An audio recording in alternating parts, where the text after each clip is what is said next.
Yes. Hi, can you hear me? Hi, this is Luca. I'm fine today. How about you? Okay, excellent. Yes, so do I. Yes, I speak at the same time as you. 1, 2, 3, 1, 2, 3. Okay. Yes, yes, like yesterday. So I switch on to the Italian channel.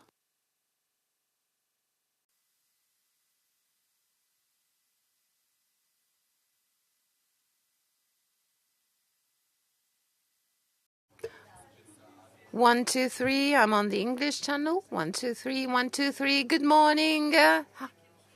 Okay, excellent. Yes, 1, 2, 3. 1, 2, 3. 1, 2, 3. 1, 2, 3. Yes.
Okay, I'm continuing to speak.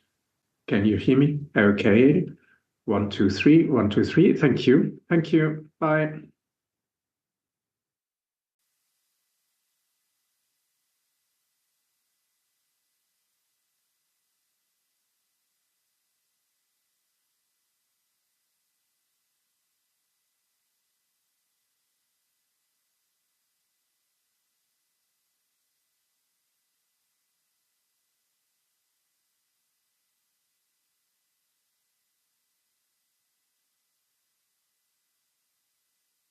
Good morning from the English channel.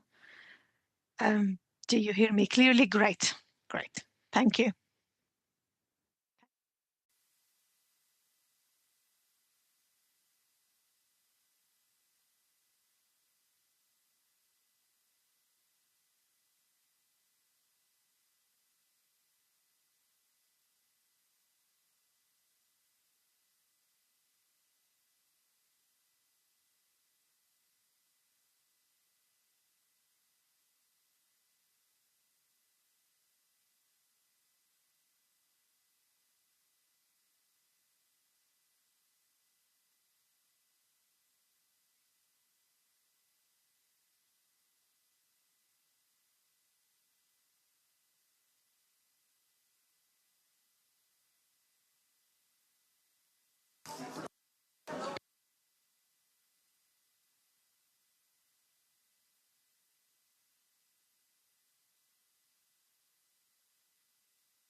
English channel test 1 2. Can you hear me? English channel test 1 2.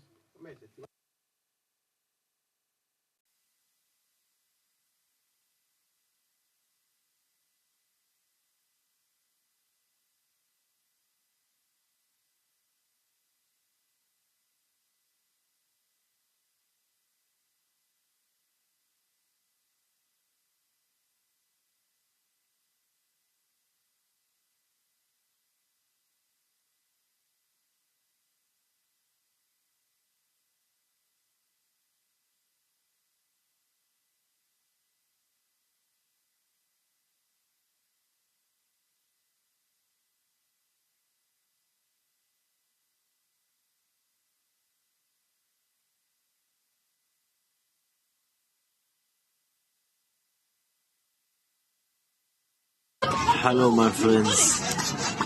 I want to share with you my experience from the tent, life of the tent.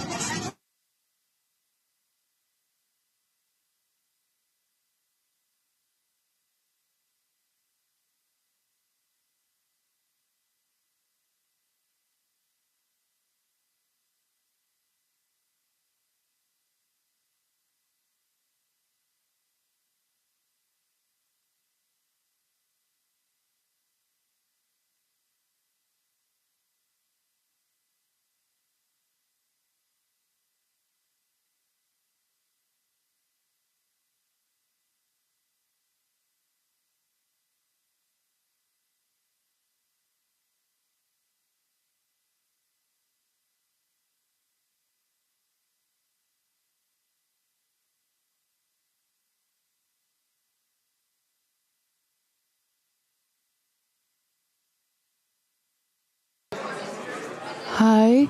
Yes.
Good morning, everyone.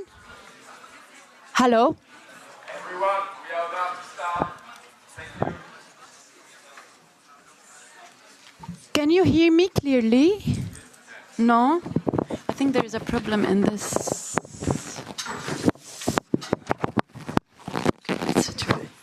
And now, I think there is a problem. Okay. No.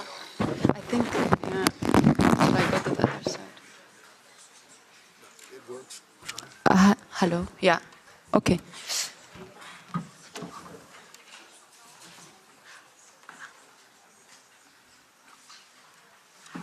Good morning, everyone. Thanks a lot for being here. As you all know, today is the second day of the conference. Should we call it a genocide? Organized by a group of MEPs from the Greens. Today, we will also have interpretations. I think there is like this, maybe. Is it better? Is it better? I have to hold it. Okay. There will be interpretations in Arabic, French, Spanish, and Italian. I hope it's clear now. Is it? Yeah. Okay. I just would like to kick off this day with a minute of silence for the lives lost in cold blood in the Gaza Strip. Please, let's pay a respect to the souls killed.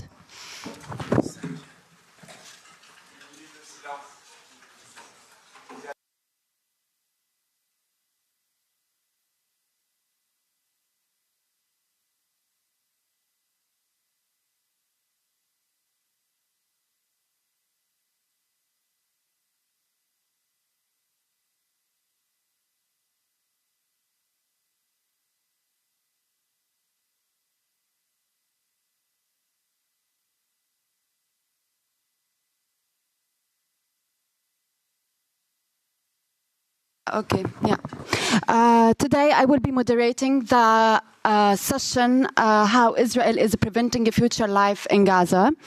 And first of all, I would love just to say a few words as a Palestinian woman from the Gaza Strip.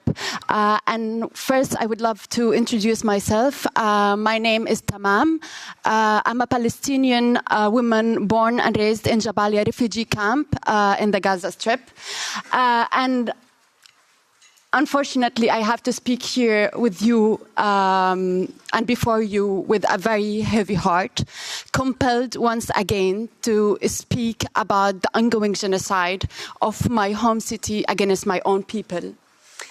Truly, when I received the invitation of the conference, I found myself questioning how on earth are we still gathering around discussions and workshops and questions while Israel continues to kill, mass annihilate, starve an entire population.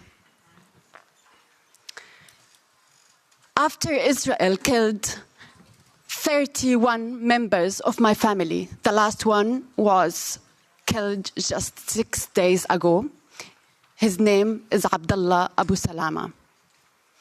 After witnessing the total destruction of everything my parents have once owned with their very hardworking,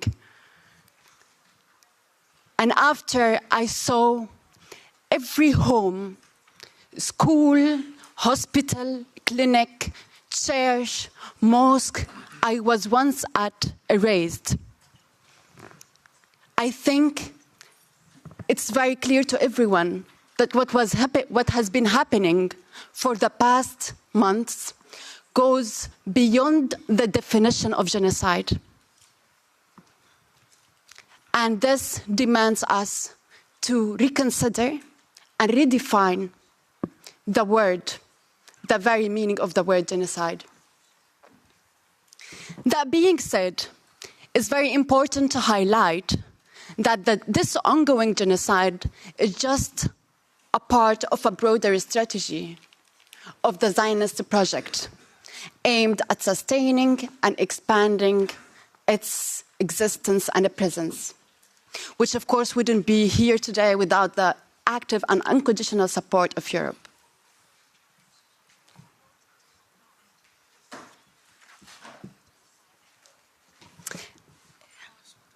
Again, Israel atrocities haven't started on 7th of October. It started in 1948 and even before. It started with the very foundation of Israel that came as a result of systematic campaign of ethnic cleansing against us, the Palestinian people. Israel's campaign of ethnic cleansing has never stopped. It has continued in different forms and using different methods. This includes settlement expansion, home demolitions, revocation of construction permits, blockade, aggressions on Gaza, and so on and so forth. And what we have been seeing, genocide is just the last chapter of another method of the Zionist project.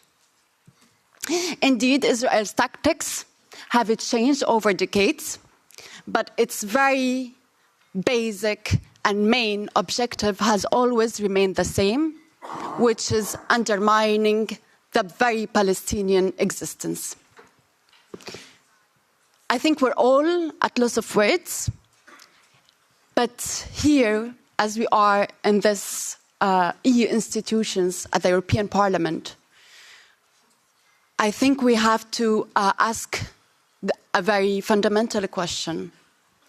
Will the international community, including the European Union, finally intervene to protect whatever left of our humanity, of our international order, including its justice mechanisms, and uphold the Palestinian right to self-determination and ensure accountability? Or will the European Union and other international actors continue to just manage the status quo of Zionism and colonialism in a superficial way, just by providing solution to colonialism? I'll leave you today with these two questions, and I hope we all continue with them. And I'm very pleased and honored to be today with Dr. Ahmed Mughrabi and Sahar Francis and Omar Firwati. And with me also online, with us also online, the doctor and Israeli historian, Ilan Pappé. And for those who don't know Ilan Pappé, he's an Israeli historian and political scientist. He's also known as one of the new historians who has challenged the Israeli official narrative. He has argued that the foundation of the State of Israel is a result of a deliberate systematic campaign of ethnic cleansing against the Palestinian people. He has also underlined that the ongoing genocide in Gaza is not an isolated incident, but it is a continuation and intensification of the very logic of the Zionist project. And I think this is a very good start for our panel today. And thank you for joining us, Mr. Ilan Pappé. The floor is yours, and you have 15 minutes. Let's try it. Okay, by all means. Can you all hear me? You can hear me? Yes. Okay. Nobody says anything. Okay. Thank you so much for inviting me. Apologies that I could not be with you, but I'm glad that I have an opportunity to share with you some of my views. And let me start directly with the topic, as I'm sure you already heard quite a lot yesterday, and you're going to hear quite important things today. the main argument I've made recently in several articles, and one which will also appear in more detail in a book that will be coming out in October 2025, is that we are at the end of a very dark chapter in the history of modern Palestine, probably the darkest chapter in the history of that country since the arrival of Zionism in Palestine in the late 19th century. It is a chapter that probably began before 1948, but its most formative moment was the ethnic cleansing of Palestine in 1948. But that ethnic cleansing was a result of prior historical processes that matured in 1948 and enabled the Zionist movement and its military forces to expel half of Palestine's population and destroy half of Palestine's villages and most of its urban space. And I think it's important to look at these wider historical processes, even in a moment where the near future, and I would not deny that when talking about the near future, so even at the moment when we look at the near future, we would be unrealistic and irresponsible for giving false hope that there are any significant dynamics of change that can transform the reality in historical Palestine in the next year or two. Of course, as activists, we are doing and we will do all we can to make sure that this grim perspective is not true, or at least that we have a way of influencing it in some way to limit the carnage, the bloodshed, and the suffering. But we have to be realistic about our abilities to change realities in the very near future. What the perspective of a long historical view gives us, to my mind, is that we are able to see wider historical processes that may have some positive potential in the future, and I will mention them very shortly. To understand that, we have to go back to the very idea of Zionism as a European solution for a European problem. The European problem was racism towards Jews, anti-Semitism, that Europe was unable to solve and led to the genocide of the Jews in many parts of Europe in the Second World War. The solution that was concocted by mainly Christian evangelical dignitaries, politicians, strategies, and quite a lot of important members of Jewish communities was that since Europe cannot integrate the Jews of Europe in any positive way, the best solution is to ship the Jews outside of Europe and allow them to colonize part of the Arab world and to help them build a European state instead of the Europe that didn't want them, at the heart of the Arab world, at the heart of the Muslim world, against the will of the indigenous native people of Palestine. And from the very beginning, it was clear that for such a project you need force, because it was immoral. It was also impractical in many ways. It was definitely illegal and illegitimate, but nonetheless, with power, especially in the mid of the 20th century, you could achieve a lot. And that enabled to build, first of all, a foothold for a Jewish European state in the midst of the Arab world, and later on to sustain it. And with the violence that was used in order to establish this European solution, two important things happened. One, Europe never dealt properly not only with anti-Semitism to this very day, it didn't deal properly with racism.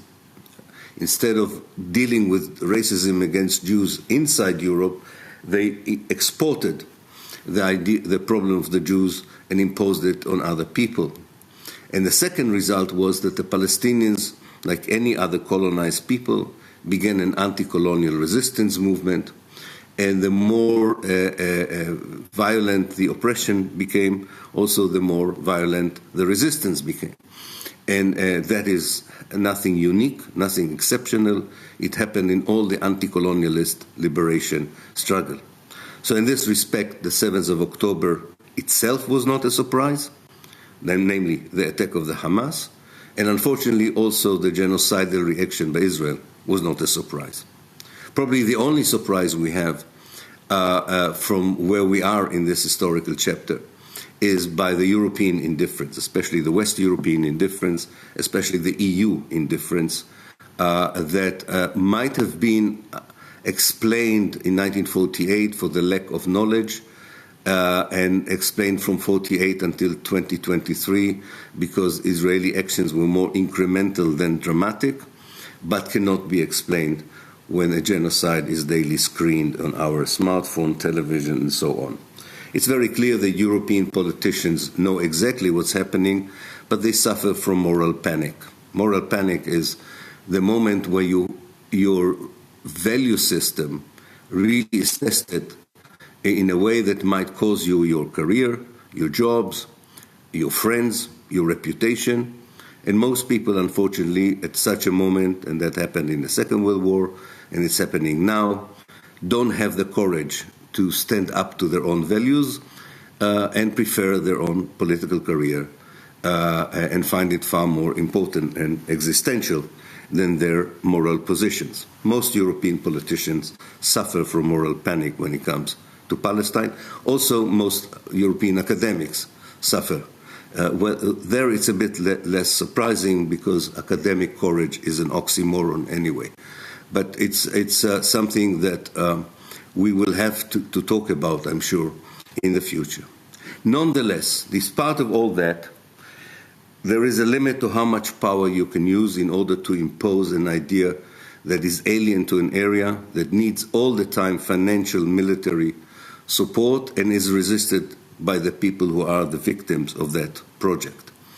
And it seems that we can see now 4 or 5 major processes taking place that indicate that the Zionist project is imploding from within, is disintegrating from within, a kind of a civil war between secular and religious Jews that is tearing the Israeli Jewish society apart, an economic crisis that Israel cannot overcome without huge financial support from a United States that doesn't seem to have anymore the financial means to support Israel. That reminds us very much of the American decisions about South Vietnam in the past. We are talking about a military capacity that has proven to be very, very questionable, given the fact that this very formidable army could hardly defeat one militia group in Gaza that had no aircrafts, no tanks, and so on, and another one in Lebanon. This is something that led to a crisis of confidence in Israel and its own army's ability to defend the state. And we have a we have a real crisis of the Israeli economic and cultural elite living in their hundreds of thousands. Israel, we don't know the exact number because it's a secret. The Israeli Bureau of Statistics is hiding from us, but it's very clear that a very substantial section of the Israeli economic and cultural elite has already left the country.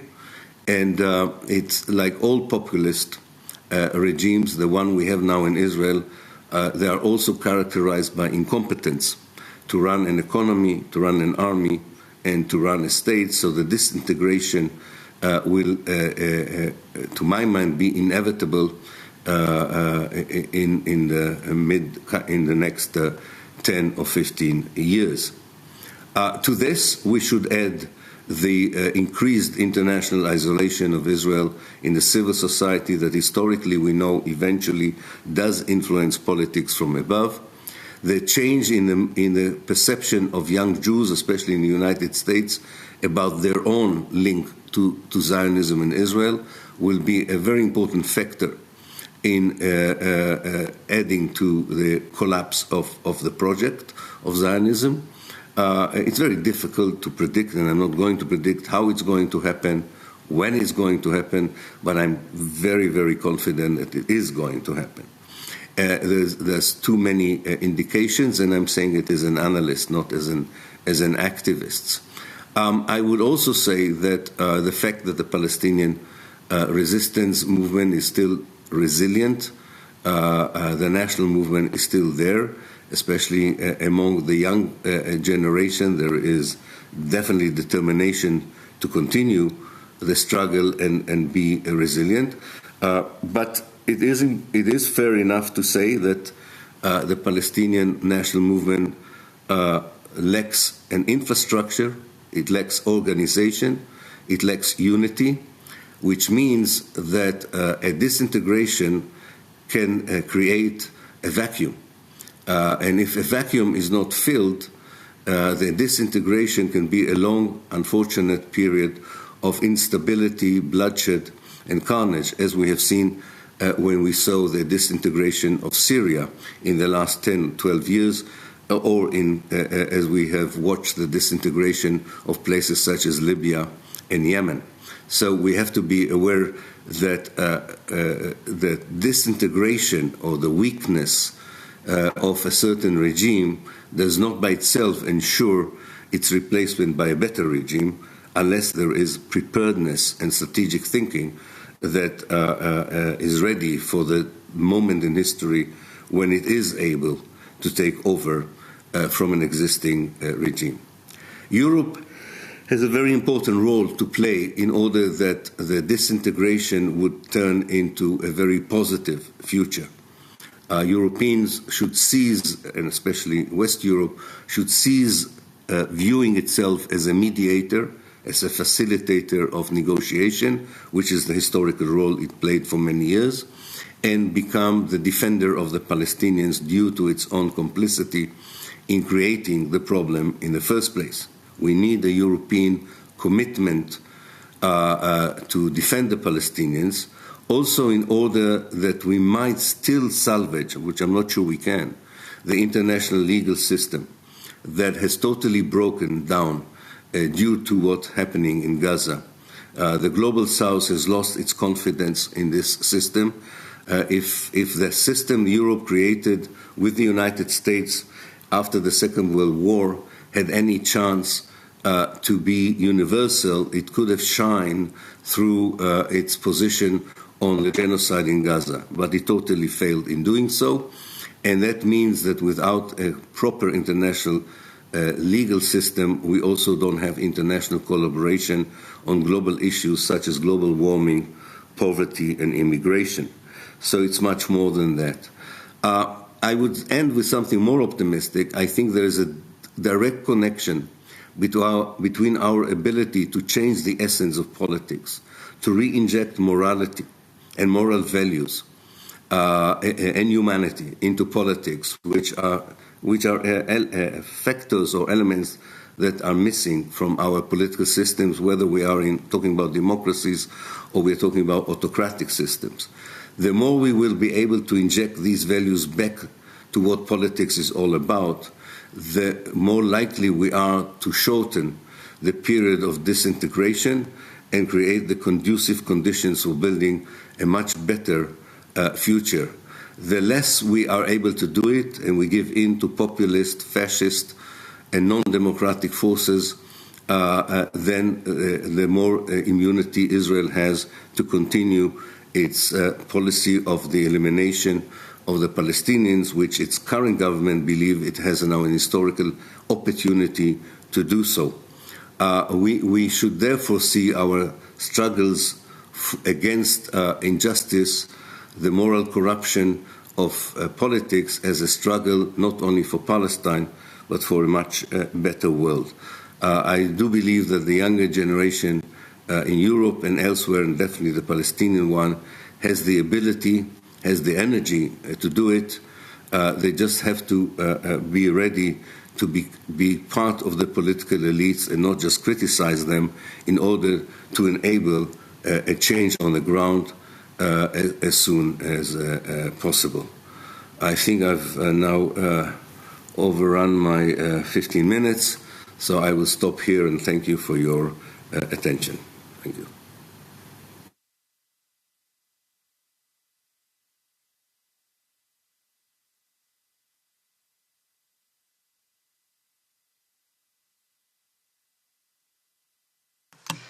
Thank you very much.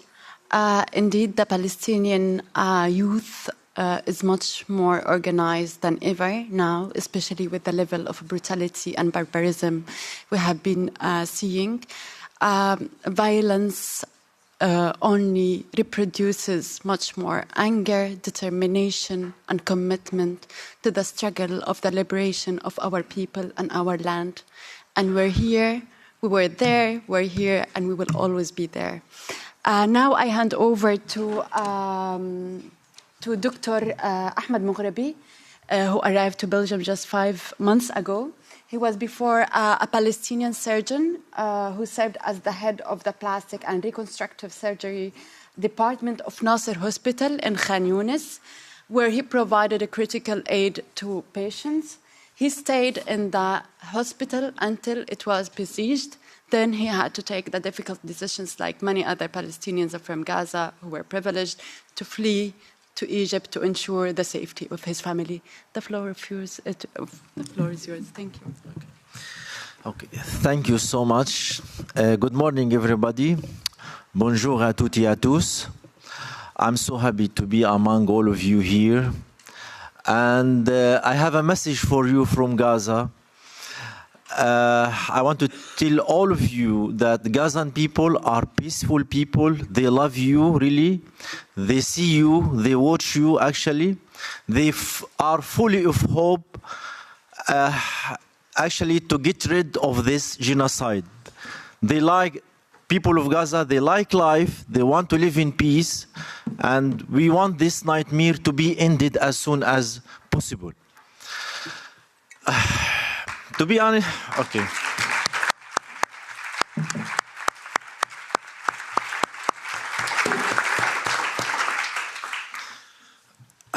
To be honest, myself, I used to be the chef of plastic reconstructive and burn surgery in Gaza. I used to work at Al-Shifa Hospital.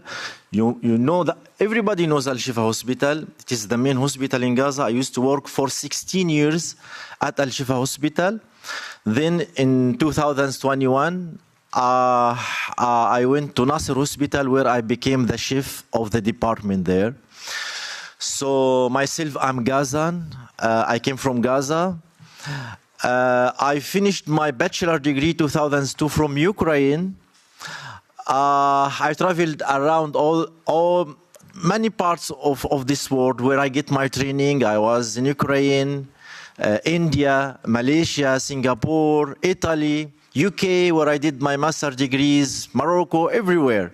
So I have big experience around this world. Finally, I settled in Gaza with my family.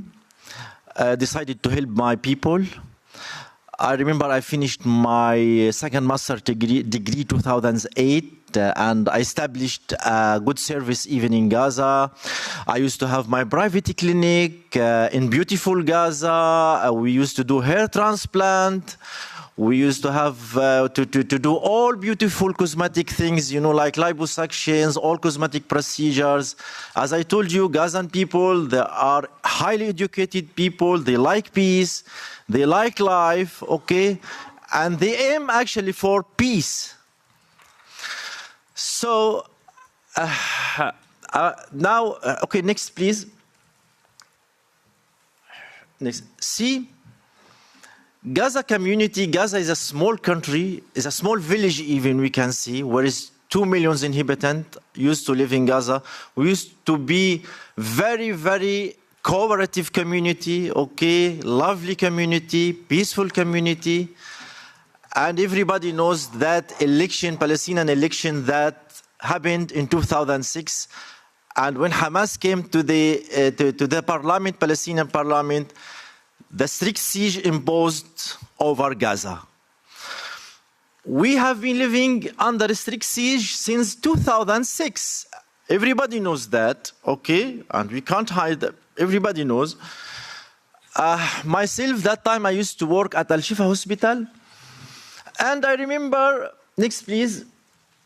I remember the first war, while I was working at Al-Shifa Hospital in 2009, suddenly, the IDF decided to launch or commence a war.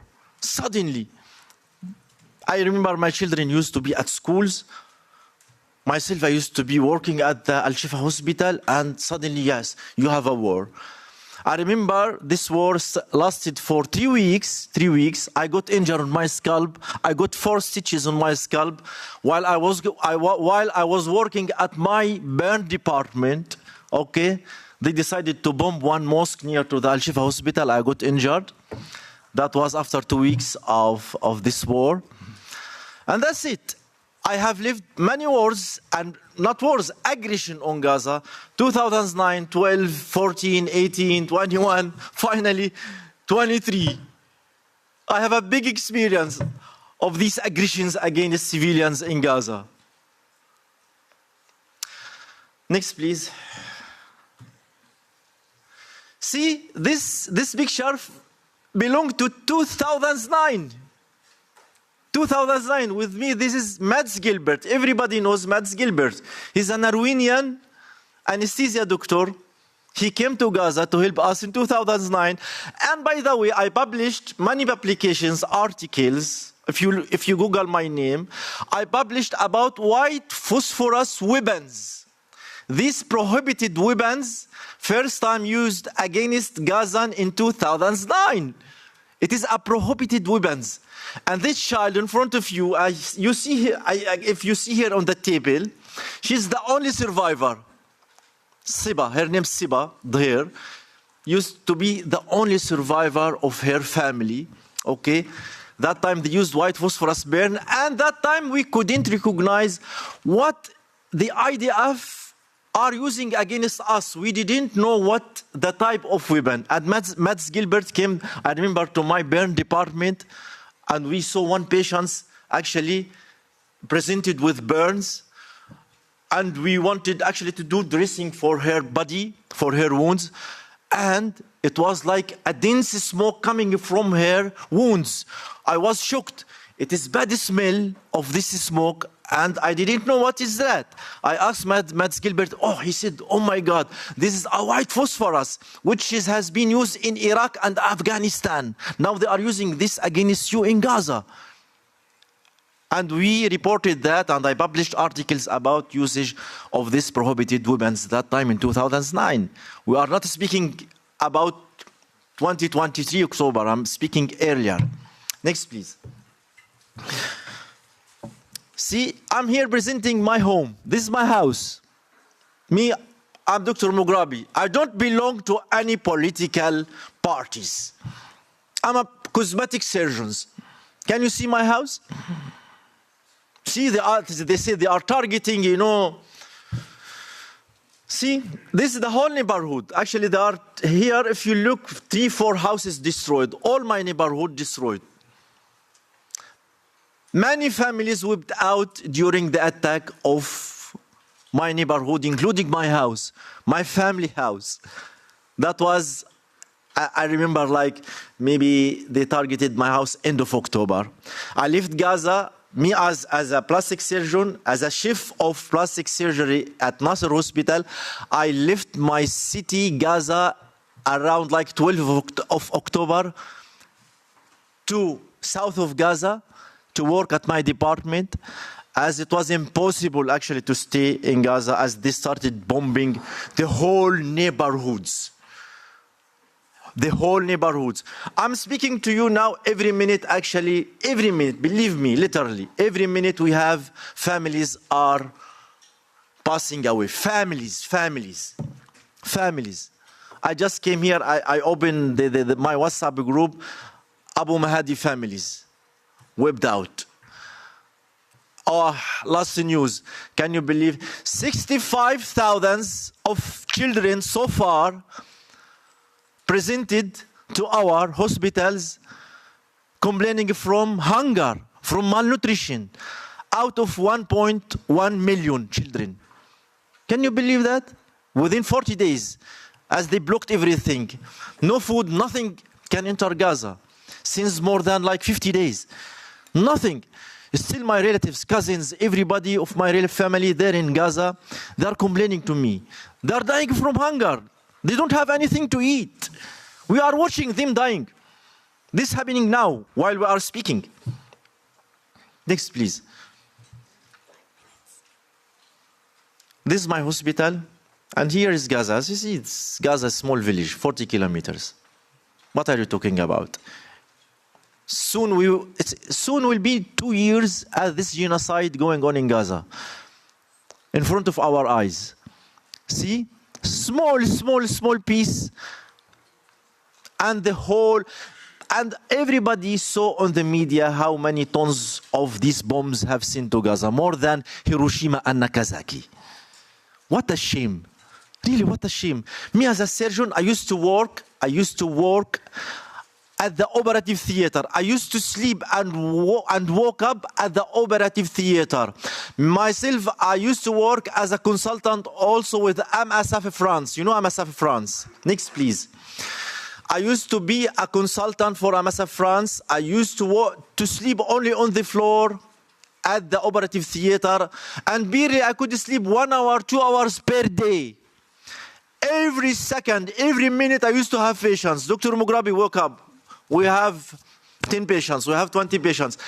I used to perform around 30 cases per day.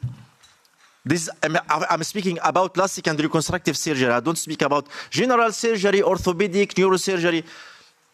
So can you play the video, please, so you will know how I work at the hospital. This is my videos. I filmed.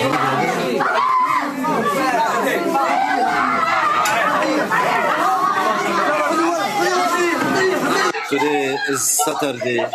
This boy, 14 years old, actually killed by a sniper at the hospital. Actually, they killed him by a sniper. Here was the battle, a real battle here. See, place is empty. Used to be full of people, and they got injured. One of our friends.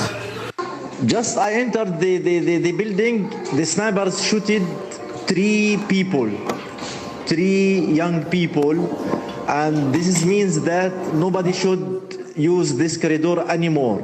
And now I'm completely trapped at this medical building, so we are away from the tanks only 50 meters. ايش ماله ايش ماله ايش ماله ايش ماله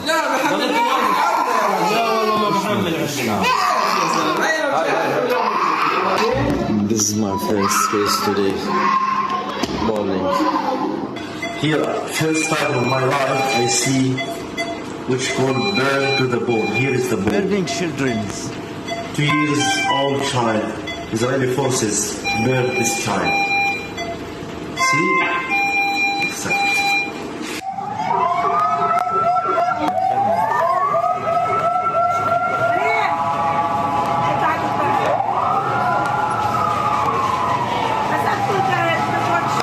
They send a hostage with cuffed hands to the hospital, asking him to tell us that we should evacuate. And when people started really evacuating, they opened fire and they shooted at the people, and they killed the hostage also, that already sent by the IDF at the gate of the hospital. And how to say it?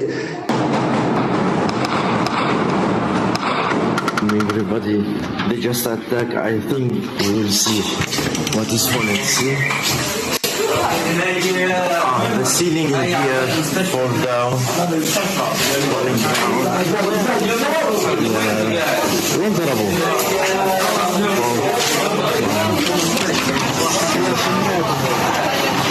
هذيك الضربة هذيك. It's very, very near to the hospital, as you see the smoke. there.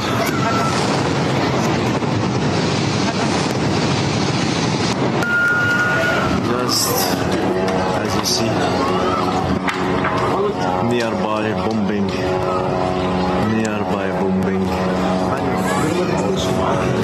And for me, actually, it's better to die here at Nasser Hospital rather. Next, okay. Here I filmed my daily life at the besieged hospital. The hospital used to be besieged for 3 weeks, since 23 of January till mid of February, until they entered and they invaded the hospital. Actually, I would love to show my family if there is slides for my family. This as you see, this is my 3 years old daughter Siba. She's used to be fatigued because we didn't have anything to eat. Can you believe that? She used to be all the time fatigued, couldn't move, because we didn't have anything to eat. All the time, especially last week of the siege, she used to ask something to eat. I couldn't provide anything to my child to give her to eat. She's about to die from hunger. And can you believe what is my feeling that time? My patients used to die from hunger also.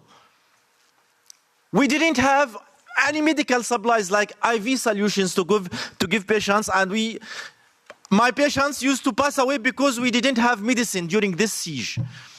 I spoke with everybody, MSF, ICRC, human rights in this world. Nobody actually responded to my call because they couldn't enter the hospital, because the hospital used to be under a strict IDF siege, and we about to die from hunger. This is my child. As you see, she's about to die from hunger.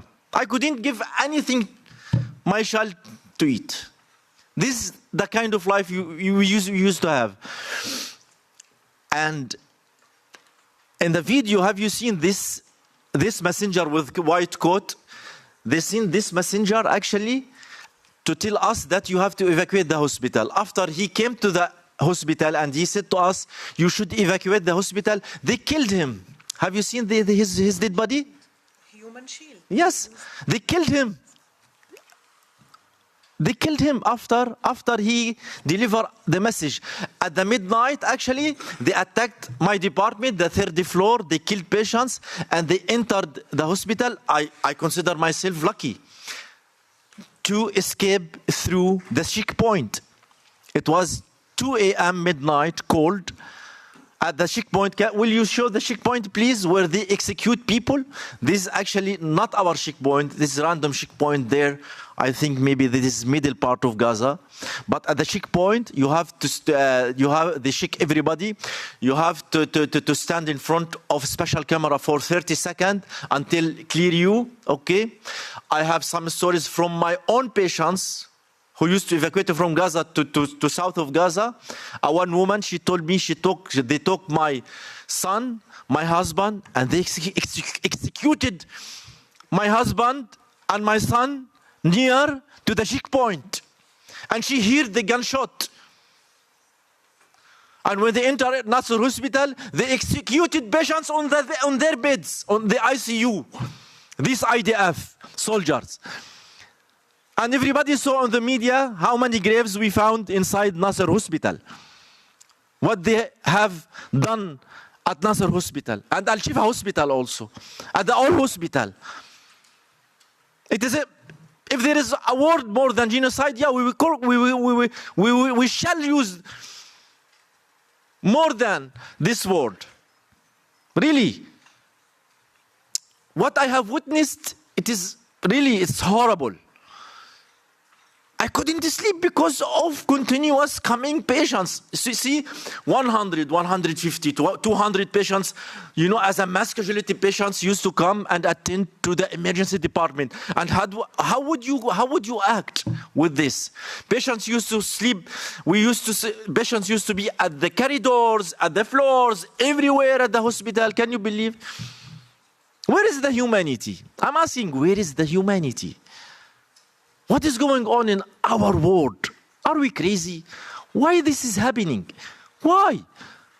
Nobody can stop these criminals. Nobody can stop these crimes.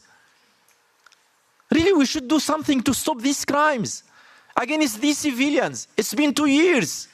It's been 2 years. Gaza is a small village. It's not a big country like Germany, France, whatever. It's a small village. And how, I don't know, it's crazy. I'm psychologically ill of what I have witnessed, of what I have seen, of injuries. All types of injuries I have seen.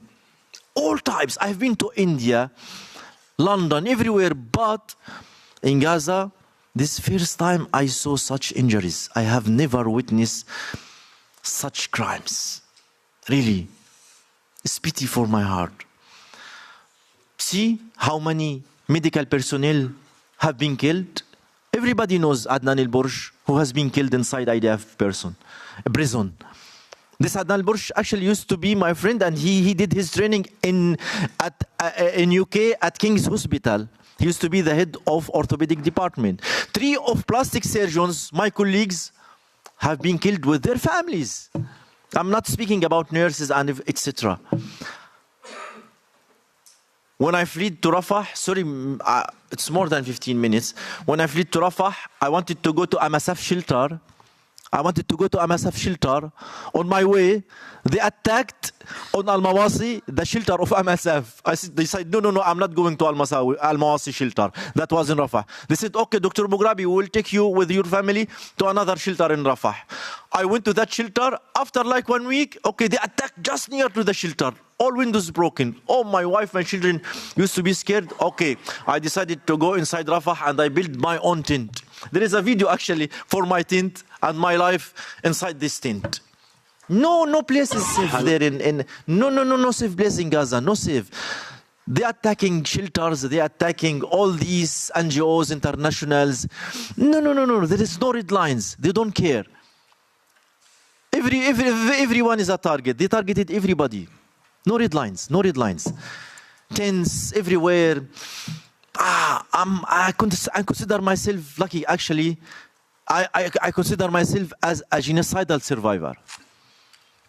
70% of Al-Mughrabi family have been killed, of my relatives, during this genocide.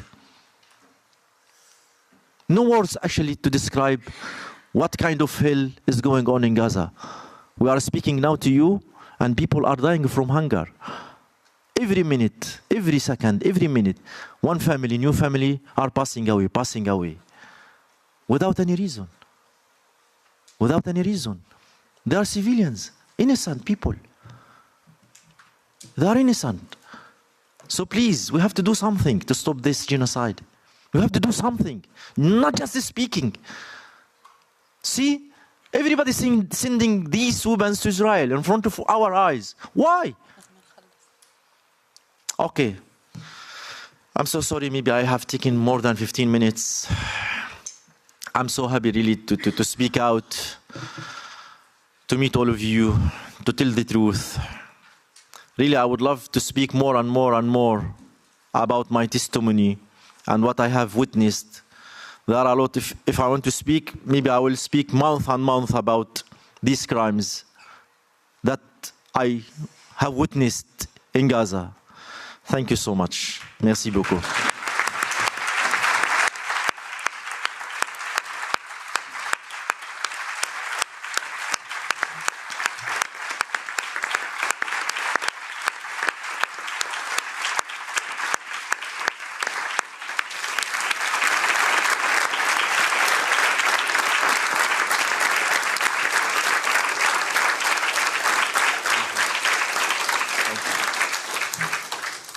Thank you.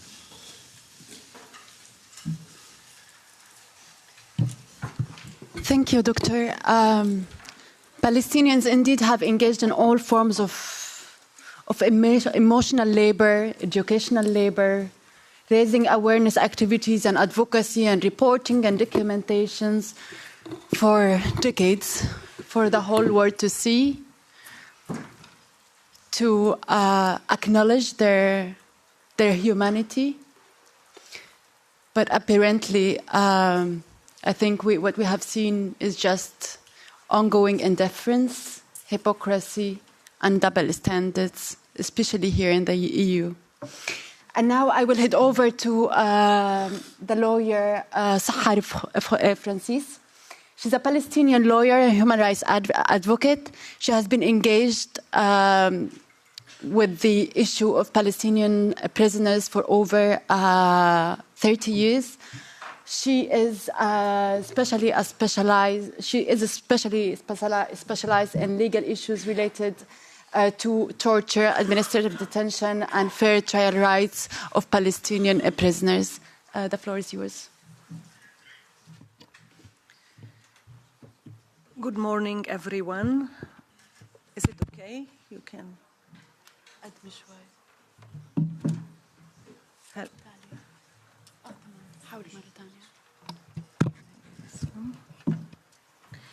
Good morning, and it's really so difficult to speak after Dr. Al-Mughrabi.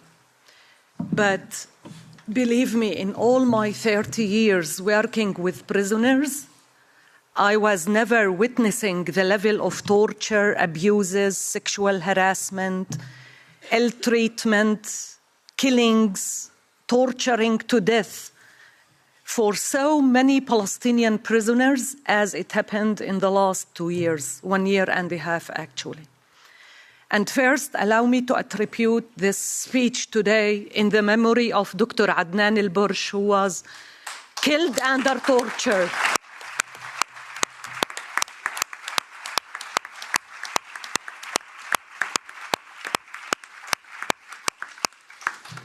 You cannot imagine the testimonies of the detainees we met after his death without knowing that he died out of torture.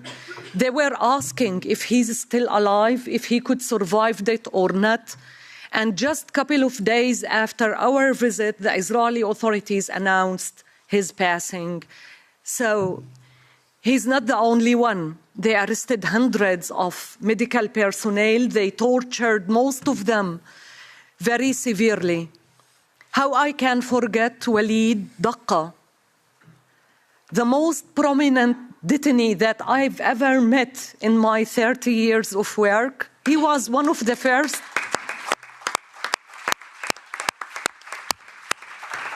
He was one of the first very well, highly educated detainees that he educated himself inside prison.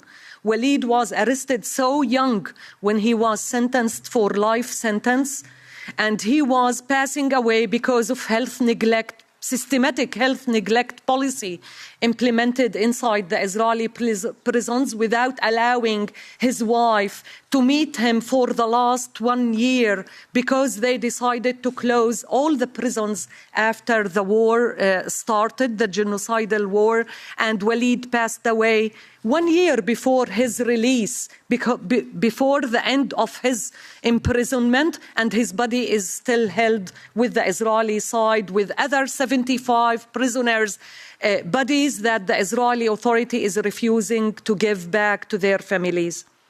How I cannot remember Sheikh Khadr Adnan, that in the 1st of May would be the 2nd year of his passing after 87 days of hunger strike, where he kept in isolation and he died alone under hunger strike against the arbitrary detention, against the policy of administrative detention, where he used hunger strike at least 6 times against his administrative detention several times, and at the end he collapsed and he died alone in his cell, and his body is still kept with the Israeli side.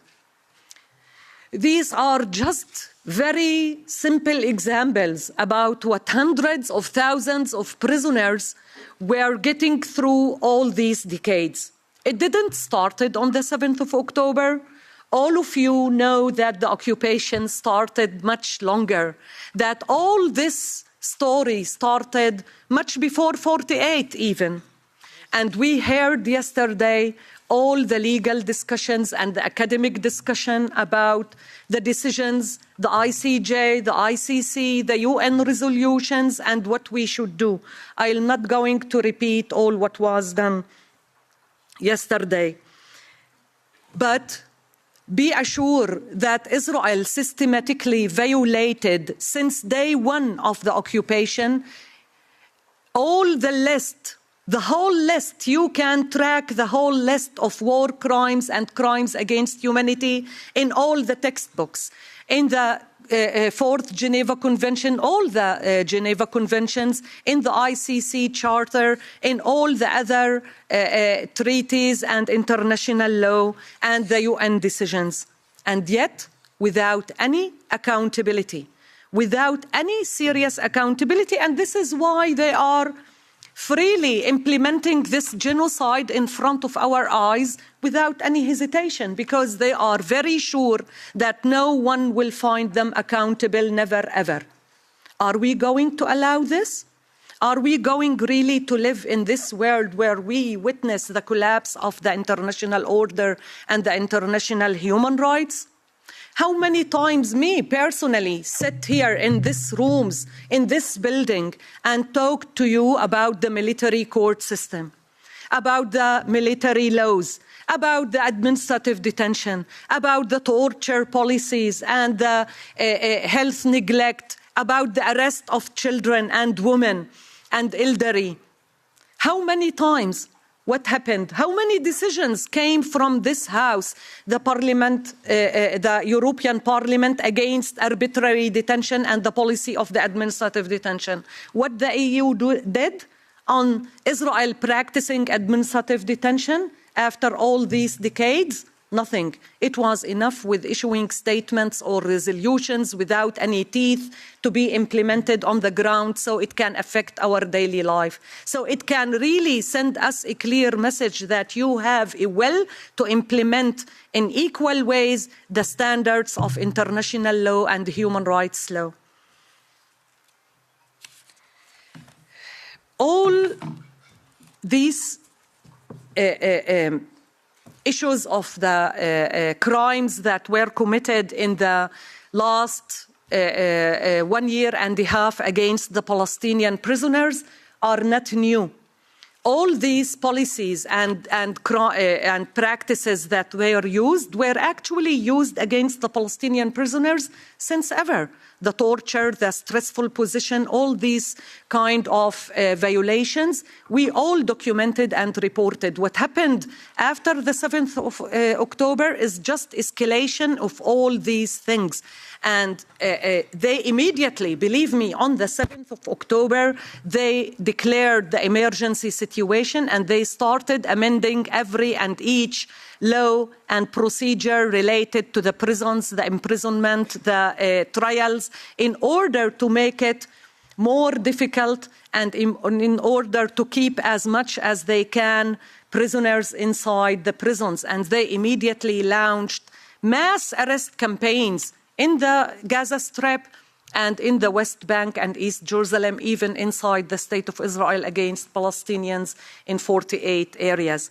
They arrested so far more than 15,000 Palestinians, and this is not including all the detainees from the Gaza Strip, because against the Gaza prisoners, there was a systematic policy of forcible disappearances.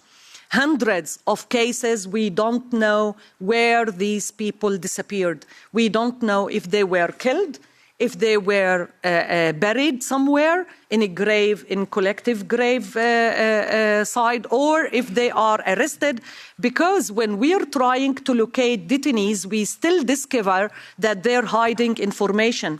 Like several organizations, Palestinian organizations, are dealing with prisoners. One organization will receive an information that the person don't appear in the system. A week after, they will inform another organization, no, he's arrested in Ofer. How you would be sure that the information that they are sharing with us is accurate to this level? I wanted just to quote from yesterday in relation to the ICJ decision in July about the illegality of the occupation, that the occupation is one manifestation of the act of aggression. And it says all what we need as a legal framework to answer the question what we are supposed to do. Because this means all what Israel was doing since day one in the occupied territories is illegal, no matter what. And all this should stop, and they should be accountable, and they should compensate, including the military court system, the development of more than 2,000 military orders that controls every aspect of our daily life. This is what is called the persecution of the whole society. How you develop a legal system that is used to oppress, actually, the society. This is the apartheid. This is what we were calling and describing for decades, much before the genocide. And this is why we were begging you to realize that Israel is implementing an apartheid, ethnic cleansing system, colonization in the Palestinian land. Now we cannot ignore it. Now, because so many lives are lost, I decided not to go into much details about the situation of the prisoners, because I don't think we can. It's not about comparison. The internet, the social media, you can find lots of information about the prisoners and what's going on in relation to torture and all the ill treatment they faces. But I will show some of the pictures later, not now, about, and this could be examples of what they faced in these months. But the main policies that were implemented, as I said, immediately they closed all the prisons and they cancelled all the family visits, including the lawyers' visits, and the International Committee of the Red Cross, that is, by the way, till today, are banned from visit inside the prisons. They started immediately with the attacks on the cells, using lots of violence, killing detainees under these violent attacks. As we said, forcible disappearances, solitary confinement against mostly the leaders of the prisoners' community, starvation against prisoners still used very systematically. You will see pictures of detainees that they lost more than 30 kilograms. In some of the cases, these detainees that I know them personally since so many years, I couldn't recognize them when they were released. The health neglect policy that caused the death with the torture, so far more than 65 detainees lost their lives inside the prison. These are the people that we know their identity. There's hundreds of detainees that still we don't know if they are alive or if they died, especially from the Gaza Strip. So what we can do, how we are going to continue with this situation. I think, and I totally agree with Ilan, that Europe has much responsibility and has the power to do it if they have the political will, really, to force Israel to stop all this. And we, the activists, the people who care about our humanity and our values, we should find every way, every platform, every tool that we can use in order to make this pressure on the decision-making level, on the political leaders of these countries, to take the political will and to start actions and not to remain just condemning and issuing statements. It's very important to say that you should never stop speaking about this situation, about the genocide, because check around you in the mainstream media in your countries. Do you hear about the genocide in Gaza anymore? No. No. So we have to continue speaking about what's going on there. We have to ask, I'll stop here by just the main demand for the prisoners. Remember that the ICJ decided that the occupation is illegal. Israel has 1 year in order to finish all this, including the military court system. This means all the 10,000 prisoners should be released immediately with ending the occupation, and they should be compensated. And allow me just to show one picture, like the picture of the boy if we can see the video. This is one of the children that was released in the exchange deal, and he was affected by the scapeus. And just remember, 2 weeks ago, we lost Palestinian child, 17 years old Walid from Silwad village, that he was, after the starvation policy, he couldn't survive the scapeus. In the 21st century, people dies out of scapeus. Thank you very much, Sahar. Just we will the short video.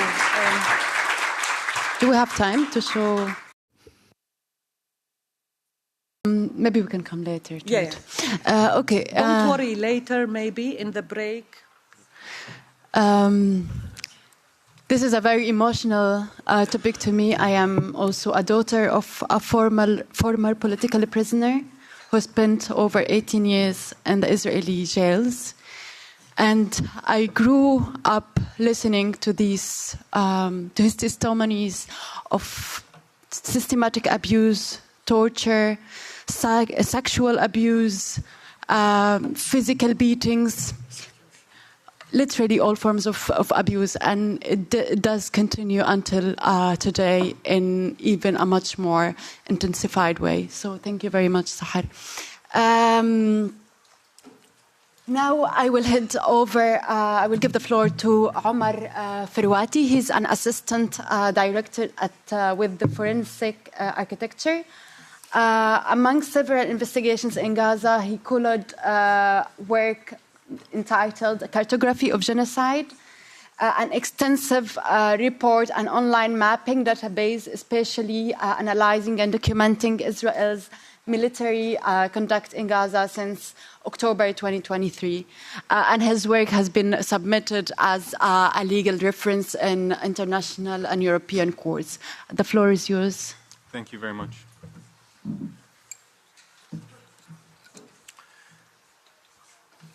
I'm coming with Forensic Architecture. We are a research group based in the UK at Goldsmiths, University of London. We investigate state crimes and human rights violations using spatial and interdisciplinary methods that we have developed over the past 15 years. Our work has been referenced and submitted in evidence. It's not working? Okay. No problem. It's better?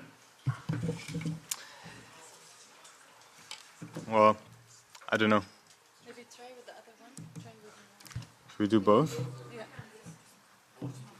Yeah. Yeah? Speak a bit closer? Okay. All right. So our work has been referenced and submitted as evidence in national and international courts, including the European Human Rights Court, the International Criminal Court, and the International Court of Justice. We have been documenting and analyzing the conduct of the Israeli military since it began its campaign in Gaza in October 2023 in a series of public reports. We do our work by verifying, geolocating, and mapping thousands of incidents together with satellite imagery analysis, 3D reconstructions of incidents, and listening, very importantly, to testimonies of Palestinians. Our most significant project is a cartography of genocide, which includes an 827-page report at the request of the legal team representing South Africa at the ICJ and published in October. Its title was A Spatial Analysis of the Israeli Military's Conduct in Gaza since October 2023. The project also includes a live online mapping database, which allows anyone to inspect the incidents we have verified and mapped, as well as the patterns we have identified. By patterns, we mean the order of repetition of same, similar, or related incidents at different times and places. These patterns are evidence of state policies because in the overlap of attacks on everything from civilian infrastructure to hospitals, you can read what is isolated and incidental and what is by design. In our analysis, we have found and continue to find that Israel's conduct in Gaza indicates a systematic and organized campaign to destroy life, the conditions necessary for life, and life-sustaining infrastructure. We've analyzed and documented Israel's actions in 6 categories: spatial control, displacement, agriculture and water, medical infrastructure, civilian infrastructure, and humanitarian aid. Because Israel's campaign is ongoing and the conditions of life in Gaza are rapidly deteriorating alongside it, as it has been for 18 months, I'll begin with Israel's most recent actions in each area and situate them in the patterns of Israel conduct in the last 18 months. First, Israel has imposed a system of spatial control on Gaza, destroying agricultural lands and buildings to create infrastructure for a long-term military presence, including through roads, military routes, checkpoints, and an ever-expanding buffer zone. This process is an ongoing one. In January of this year, before the so-called ceasefire, Israel was building a new military corridor by destroying the built fabric of northern Gaza. Satellite images showed us widespread destruction, largely by controlled demolitions of homes in Jabalia. After Israel broke the ceasefire on March 18th, it ordered the entire city of Rafah to evacuate while new military corridors are... Sorry, I think it's playing by itself. While new military corridors are being carved out of its fabric at the same time. Yellow here is the evacuation order, and red is the movement and infrastructure of the Israeli military. In Rafah, we see how destruction, military infrastructure, and displacement are used together to erase spaces of Palestinian life. Next, please.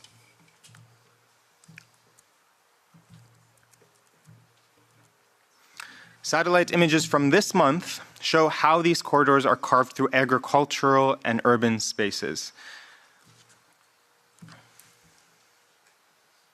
You can see how they rip through the fabric directly. Next slide, please.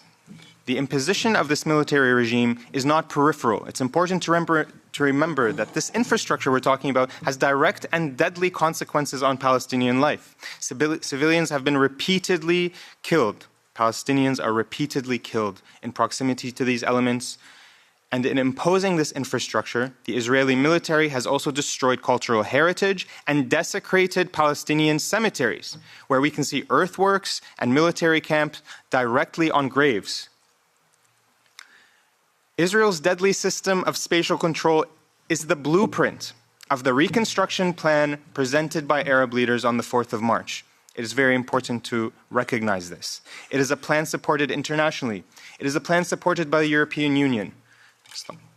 Our analysis of this plan, though, shows that it mirrors and cements Israel's military infrastructure and its patterns of displacement, including the buffer zone, military corridors, and routes for military aid, for military raids. Next. This plan serves access and control to the occupying power while erasing important cultural places, including Rafah, Jabalia, and Shuja'iyya. The European Union, along with everyone else, must reject this proposal. We would stress that any just construction plan must be a Palestinian-led one, including Palestinian organizations, like Architects for Gaza, for example. Second, alongside military infrastructure, and often at the same time as its implementation, we found that Israel has weaponized so-called protective measures. We have found its evacuation orders are contradictory and ambiguous, and that's just also resonating with what Palestinians are already telling us.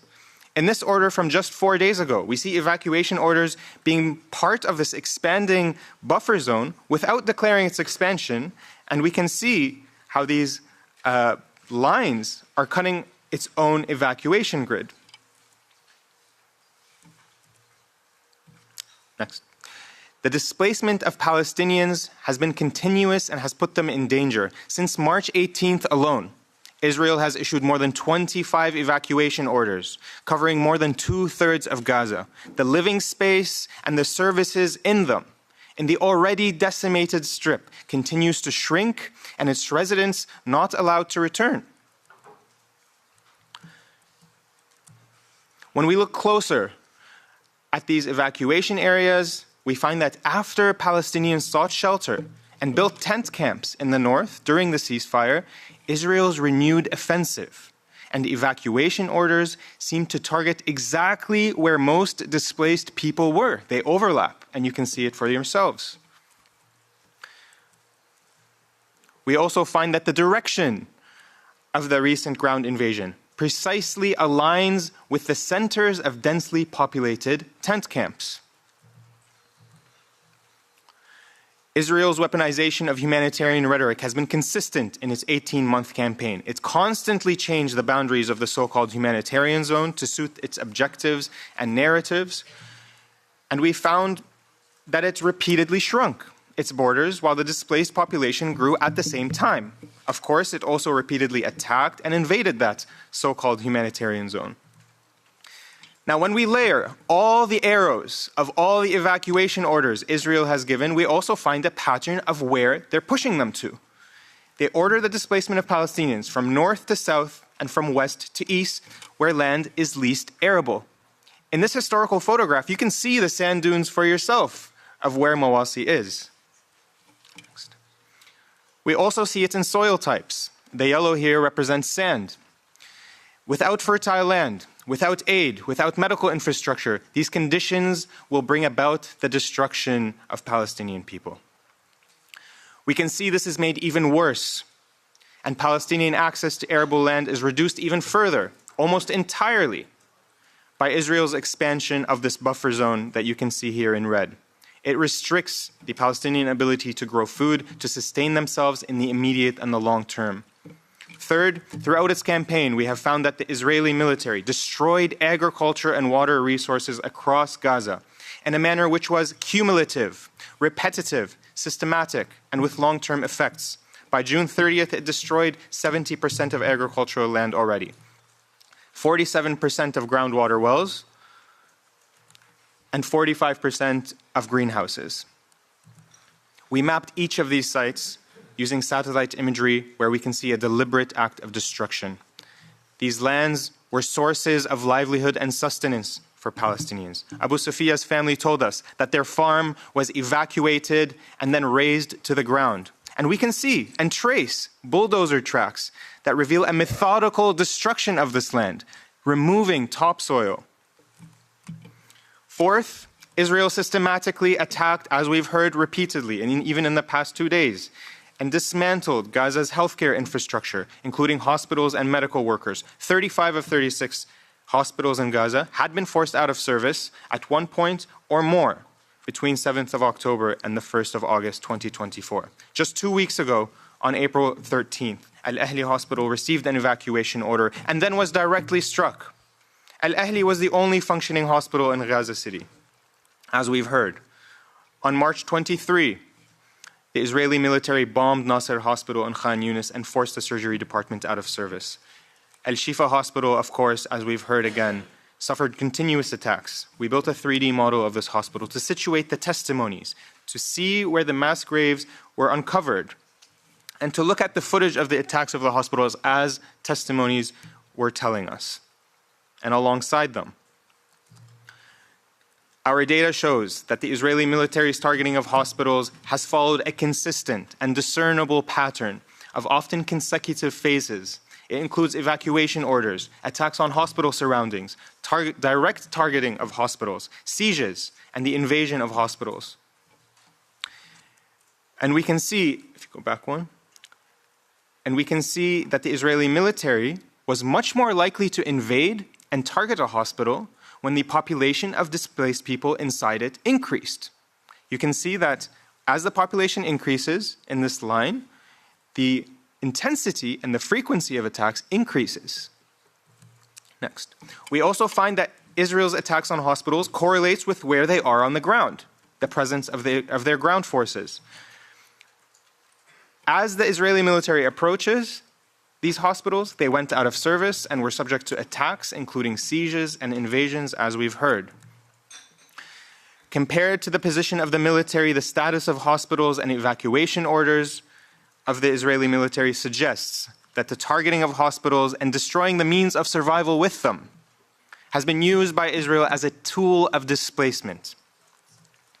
Fifth, the Israeli military systematically attacked civilian infrastructure, suggesting an effort to destroy the ability to sustain civilian life and disrupt with it access to whatever infrastructure remained. Roads are destroyed, shelters are destroyed, 71% of which by August, and 75% of schools. Looking closer at these widespread bombardments, we find evidence that Israel struck buildings when you expect most civilians to be there. Residential buildings were hit at night when people are sleeping, and commercial buildings were hit during the day when people are in the markets and working. Public buildings, including universities, were destroyed even after they were emptied, and destroyed by controlled demolition significantly. Next slide. Al-Isra University is an example of this kind of demolition, posted by soldiers on social media. Finally, just 4 days ago, the UN announced it ran out of food stocks in Gaza because of Israel's ongoing total blockade of the past 2 months and counting. The same week, Israel admitted to killing a UN aid worker. Now, these headlines are not isolated or separated or new. We have found Israel has targeted sites and systems of humanitarian aid when and where they became the main mode of aid distribution. When they were most relied on, that's when they were targeted the most. By mid-September, Israel had attacked aid 322 times of 2024. This goes to the very beginning of the campaign. Bakeries in the north of Gaza, at the beginning of their bombing campaign, when they were most relied on and they were most critical, were targeted consecutively. 17 bakeries were struck in weeks, and by November, there were no bakeries working in Gaza City. The timing of these strikes is also significant. The Al-Maghazi Al-Jadid bakery here had reportedly received flour from UNRWA a few hours before being bombed on the 25th of October of 2023.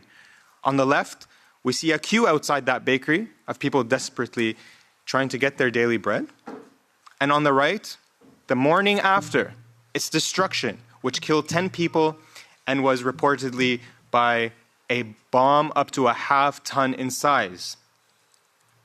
We found that Israel has repeatedly targeted, as one of these many patterns on aid, civilians who were trying to reach aid. And that most of these attacks happen near military checkpoints where desperate civilians gathered to collect aid.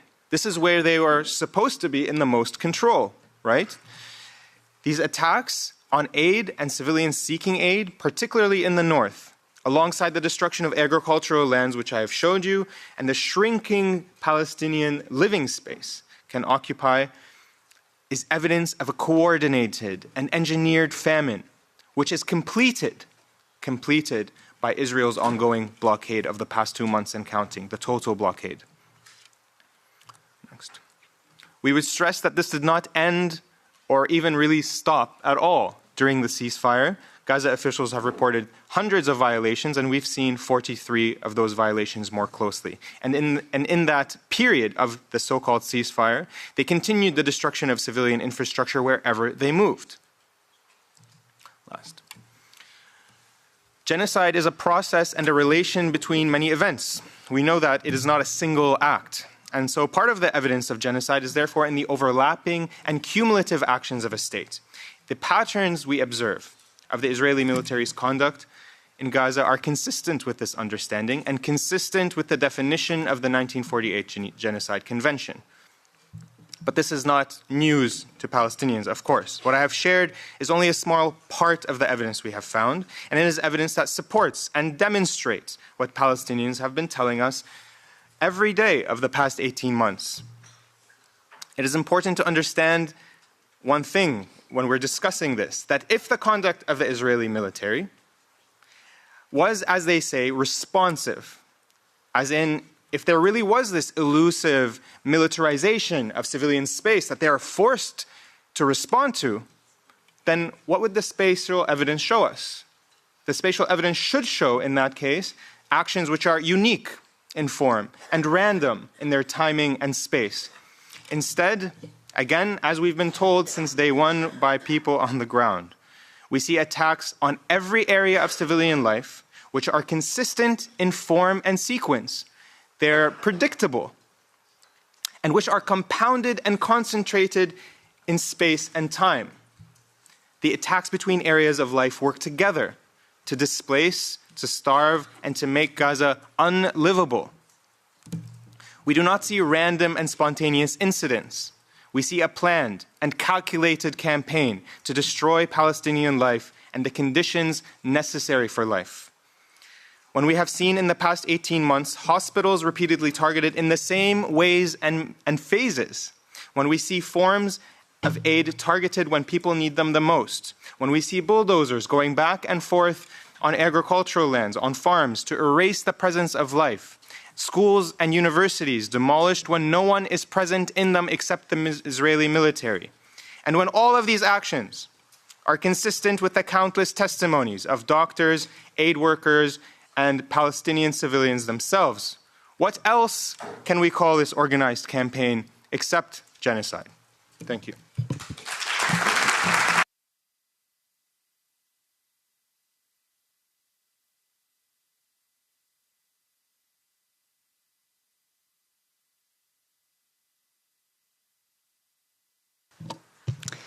Indeed, this systematic genocide wouldn't be made possible without the unconditional and unwavering support of the EU that still considers Israel as a strategic partner, very important partner. And now we will have 15 minutes for questions. We will be able maybe to pick 2 to 3 questions, and then we will go for a break. So if anyone has a question to the panels,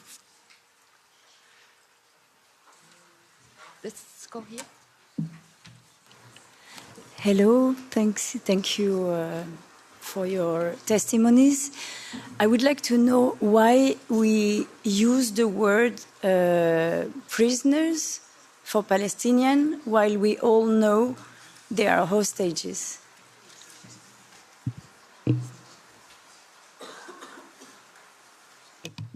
I think still no, it's a bit complicated in our context, and I would prefer to use the detainees or prisoners according to the international law, according to the law of occupation, because this reflects as well the importance of keep sticking to the legal description of this conflict, that this is an occupation, colonization, and not a fight between Hamas or the Israelis. So I think politically and legally it's better to keep calling them detainees and prisoners. Thank you. We can have another question. Please go ahead.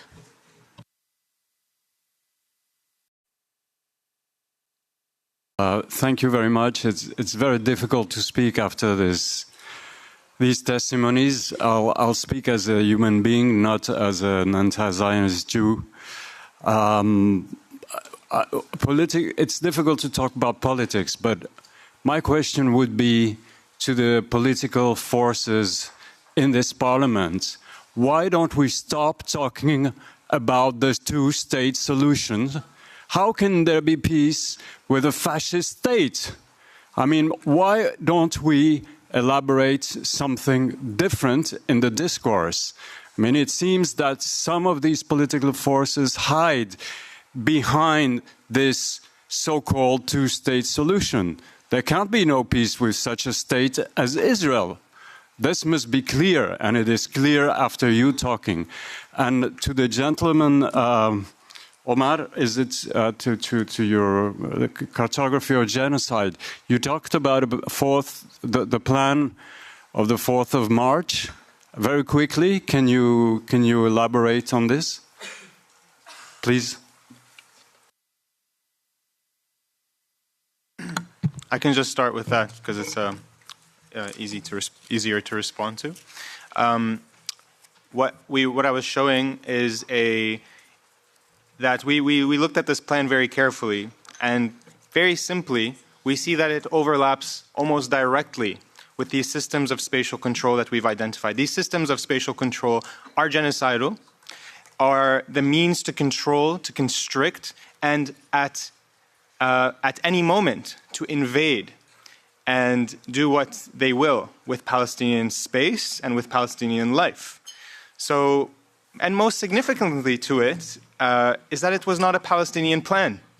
So those are the main points that we wanted to stress, including in this space, including at the European Parliament, because it was one that was supported by even progressive voices, unfortunately. So we have to be very careful about what kind of proposals we accept on behalf of Palestinians without their voices.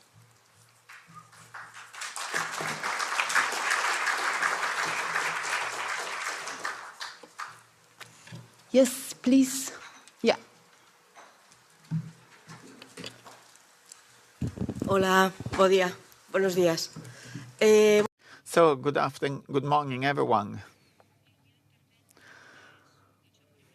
I would like to build on what my colleague just said. I would like to follow on the same line. Maybe the question is quite straightforward, and maybe we already have an answer. We have medical, legal, juridical evidence of this genocide. We have scientific evidence of the genocide, hearing what you said this morning in this panel. We may think that this is the final stage of Zionism as we know it. So maybe it's not the final stage of genocide, and we don't know whether what's coming will be better. So I think that the responsibility also falls on us. We, in this house, in this parliament, what we do as activists that were invited here. So my question is, until no concrete political action is carried out, and while we wait for this meeting to carry out criminal actions, we as activists and the civil society representing Europe in this house, in this building, what can we do? Maybe I would like to occupy this parliament, this house, because the feeling of helplessness, of lack of power that I feel hearing what you said is incredible. We are here waiting for what?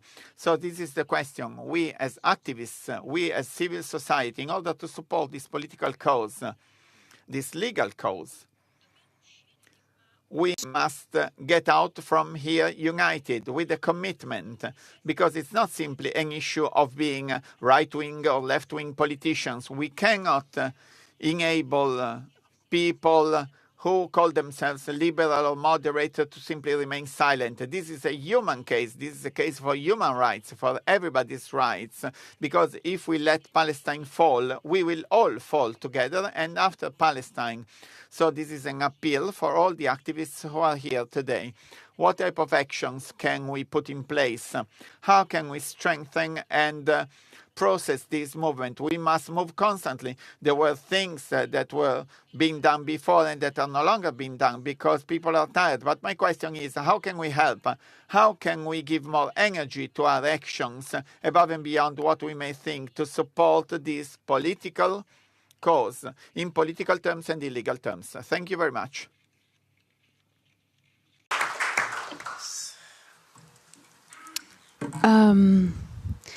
Yes, please.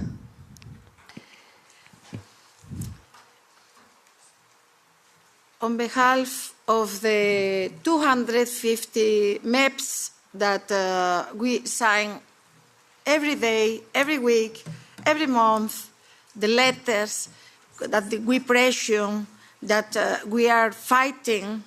We have here in this table 5, 6, 7, and we are more than 700. We are a minority here in the parliament, but we are a minority of different groups that we are fighting every day for you. Mr. Doctor, you are really the example of the humanity, the example of the humanity. And some politicians, they don't have humanity. And Ms. Francis, I know you for years.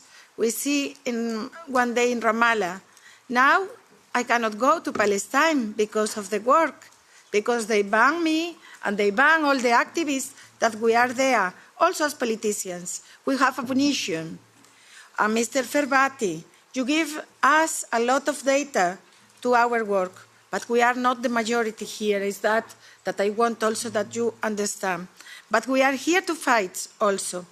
So trust on us, give us all the information, give us all the fights to the battle, because it's a battle. It's a battle against racism. It's a battle against apartheid. It's a battle against occupation. It's a battle against colonialism, as said Mr. Pape, that is now translated to my language, the Galician. We are peoples, different peoples of Europe. But it's a battle against the new fascism of this chamber, because 3 groups of this chamber, they approved just now an inquiry in the NGOs, because they don't want you, or they don't want other NGOs, or other associations, other civil movements in this chamber. And maybe they approve with the support of the European Popular Party, that is the party of Ms. von der Leyen. And she is guilty too. She is guilty of the genocide. She is guilty. And Ms. Callas, that is the new representative, she was in the plenary. And we, Munir, Benedetta, Jaume, the other MEPs of different political groups, we asked her, see you our eyes. We cannot use that. We cannot speak on genocide because it's a word that is, they try to control the property of the words. And it's a word that I'm saying all the time with all our 250 colleagues. It's a genocide with the names genocide. And we never give up because you are our example. Okay, Mrs. Francis, you say about less words and more acts. You can believe that we are with you. You can believe, but we don't have enough instruments to this battle. But in the historical moment, after the Second War, as said one of our colleagues, is the time to act. Other Europe lost the credibility, the legitimacy, and the peace. They call us to the war, but they were in Ukraine, paying and helping, but they are not in Gaza. And this is a crime of morality.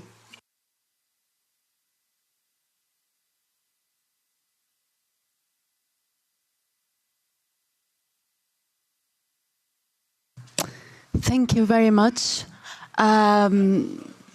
Indeed, I mean, now we are coming to an end of this session, and I hope that we all live to the day where we see criminals, including the president, the Commissioner President von der Leyen, accountable for its complicity in genocide and crimes against humanity and war crimes.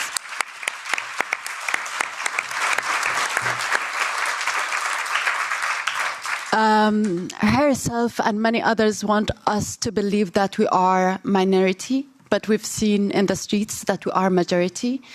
And we have taken to the streets in millions, demanding justice, liberation, human rights, and respect to international law and human rights.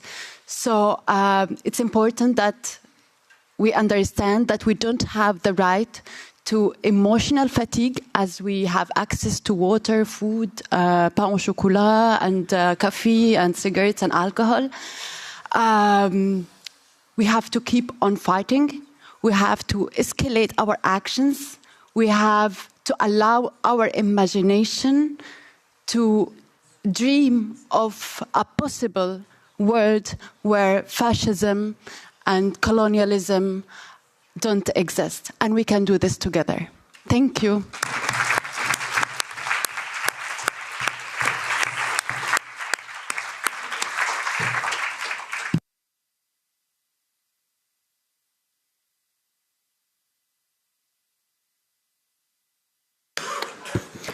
We need to be back at 11:45.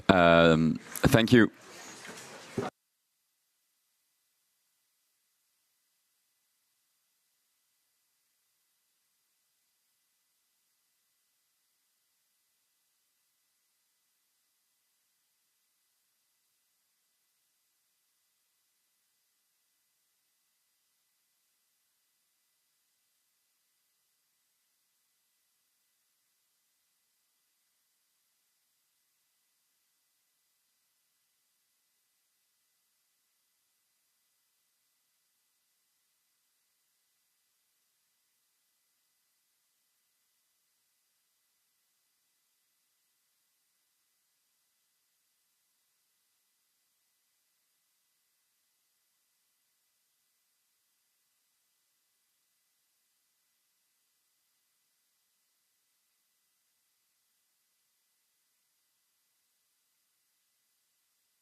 Yes.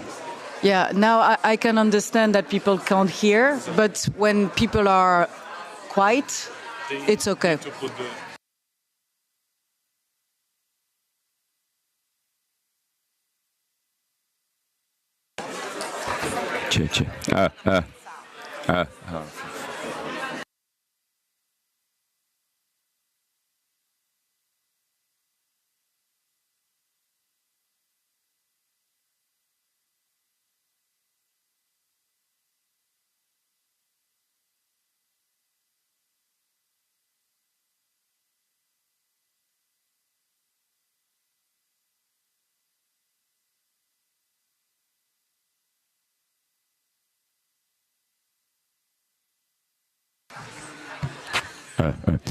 We are going to start in 1 minute. Thank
poco ti devi avvicinare, invece devi mettere in bocca. Ok.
Hi. Forse si sente?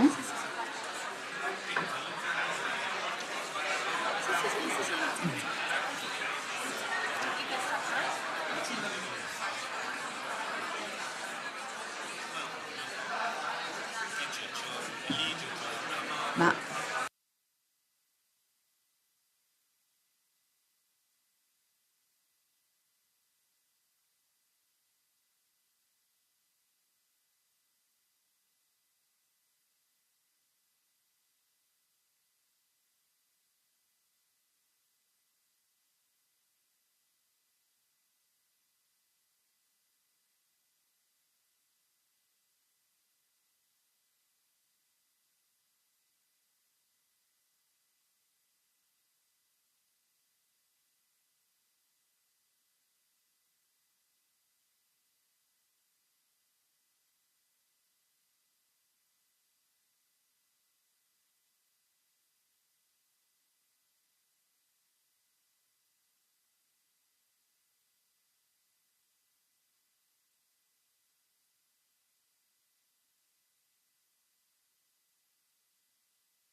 Yes, you would begin. yeah.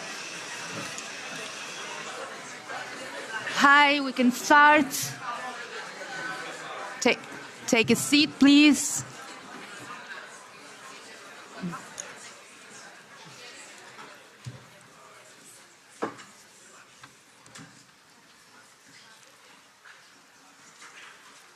So, okay.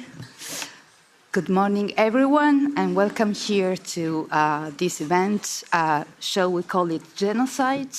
I would like, first of all, to thank the members of the European Parliament and all the organizers of this event, especially Munir Saturi, Benedetta Scuderi, Joyme Asens, and Ana Miranda, to give us this opportunity to discuss the situation in Gaza and also its implications on humanitarian, political, and legal ground, in particular, the question of the genocide in Gaza. So, a despicable humanitarian situation, a post-apocalyptic killing zone, the hell on heart, the graveyard of the international law. This is Gaza today. Since the 2nd of March, Israeli authorities have halted the entry of all life-saving supplies for more than 2 million people. So no food, no medicine, no fuel, no cooking gas. So nothing since almost 2 months now. A few days ago, the United Nations World Food Programme has depleted all its food stocks for families in Gaza.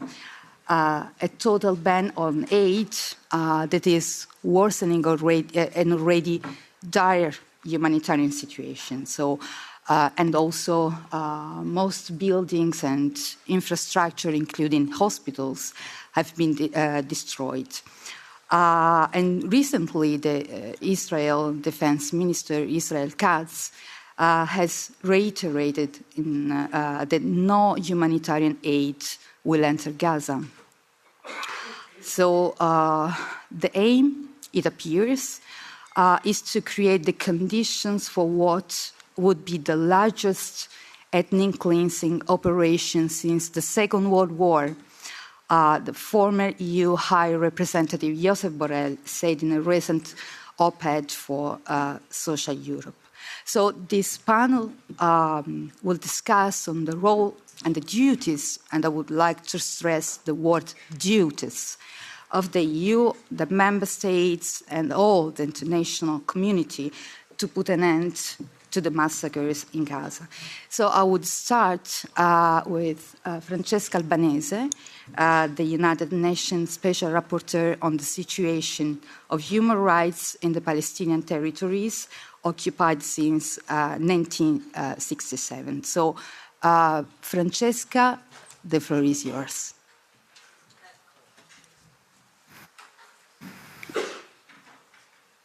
Everyone, and thank you very much to the organizers for convening this timely panel. I've been asked to reflect on the roles of the European Union in the vis-à-vis the international obligations. So let me start by situating the current facts, their qualifications according to international law, critically in your minds. As you know, the situation in Gaza is catastrophic, and this is not something which was arrived to all of a sudden. And the European Union and its members, including the European bureaucrats, have been looking at it happening because they had impunity, the impunity that Israel has embodied for 57 years, being targeted once, we probably wouldn't be here. So where we are here, it's the end of 57 years of brutal occupation, which is in the form we have known so far. It's over. We are looking at something else. So this is why I'm saying it's important that everyone understands which historical moment we are in. The old occupation, the old apartheid that we should all have addressed when it was the time is gone. What the Palestinians are going through right now, and the Israelis with them, although they have different agency and different suffering, some of the Israelis also realize, is something new that might prepare, if not stopped, to the end of Palestine as we have known it. And so the facts are captured effectively by the International Court of Justice advisory opinion of last year, of July 19, 2024. Asked to pronounce itself on the legal consequences of Israel's protracted occupation, the court affirmed that the occupation is unlawful, that is translated into a vehicle to unlawfully annexed Palestinian territory by forcibly displacing its inhabitants and which has allowed Israel to acquire control on both land and natural resources belonging to the Palestinians, to the occupied territory. And it has ordered Israel to dismantle the occupation, not only to withdraw the troops, but to dismantle the settlements and to end the control of natural resources, meaning land, including borders, and water, underground resources, natural gas, etc. The obligations that stem from it are the following. First, not to recognize as legal the situation that arises from Israel's unlawful presence in the occupied Palestinian territory, which of course comprise not just the West Bank and East Jerusalem, but also the Gaza Strip. But also to distinguish in its dealings with Israel, or whatever could impact the occupied Palestinian territory and its inhabitants, and to take this is a duty, to take steps to prevent trade or investment relations that would assist in the maintenance of the illegal situation created by Israel in the occupied Palestinian territory. Now, this is a picture of the situation before October 2023. So, and in fact, special rapporteurs, myself and my predecessors, together with Amnesty International, Human Rights Watch, Palestinian human rights organizations, Israeli human rights organizations, and really, there was pretty much wall-to-wall consensus that Israel was operating against international law. Now it's been said by the International Court of Justice. Can you please act upon it, dear European Union members? And in that case, I mean, the Parliament and the others have a huge role to play to make the European Union compliant with international law. Meanwhile, what has happened? Israel has responded to the horrible facts, to the horrible crimes of October 7 with the most vengeful war it has ever unleashed against the Palestinian people. One of the most revengeful wars that have ever been unleashed, in fact, which has resulted into the full destruction of Gaza. Gaza has already been destroyed. And this doesn't mean that the Palestinians are not ready, eager, willing to contribute to its reconstruction, because Gaza is theirs. But it's not going to happen without our intervention. So, meanwhile, the ICJ has recognized the plausible risk of genocide, which, according to the jurisprudence of the International Court of Justice, triggers an obligation for member states to recognize the risk and then to prevent genocide. And what has been done is really despicable. It's not enough to prevent, but all the more. There has been a continuation of the trade and the arms trade with Israel. So there is also another pronouncement that comes from the International Court of Justice of last year in the case of Nicaragua versus one of the European member states, Germany, for complicity in genocide. And in this case, the court has reminded all member states of their obligation not to transfer weapons, not to trade arms with a state which might commit not just genocide, but which might be committing serious violations of international humanitarian law, meaning war crimes, destroying hospitals, destroying universities, destroying fields, destroying churches, destroying mosques, without even talking about the killing of 18,000 children among the 50,000 plus people in Gaza who have been killed. If these are not war crimes, what are they? And Israel has one of the most sophisticated armies in the world, so Israel knows very well what it's doing. Now, where I find that the role of the European Union and its members is problematic is because in this context, Israel is not just committing a gross violation of international law, public international law, international humanitarian law. Israel is committing the crime of crimes, or even war crimes or crimes against humanity, as it has been identified by the ICC, who has issued arrest warrants for two of these leaders, arrest warrants that a number of European Union member states are clearly have said to be eager to violate or have already violated.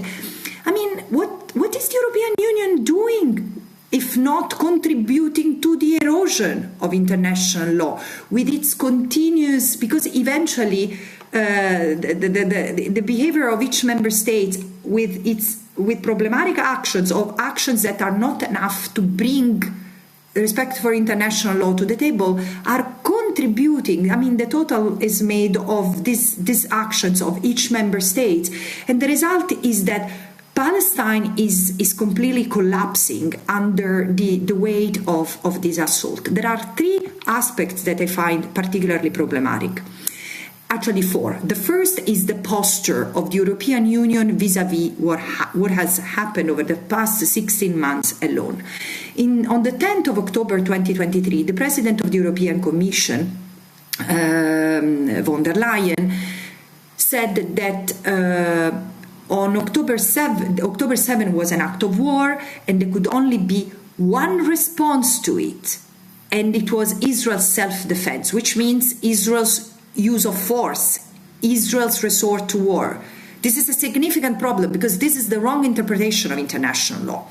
And it has, because Israel Of course, Israel had to protect itself, its territory, and its citizens, but this doesn't entail legally waging a war against the Gaza Strip, and these are the results. And this position has never been clarified. So there is a problem at the way, really, messages are formulated, communicated, and how the European Union is projecting itself. This poses all of us at risk, because it seems that all of us are complicit with what Israel has been doing.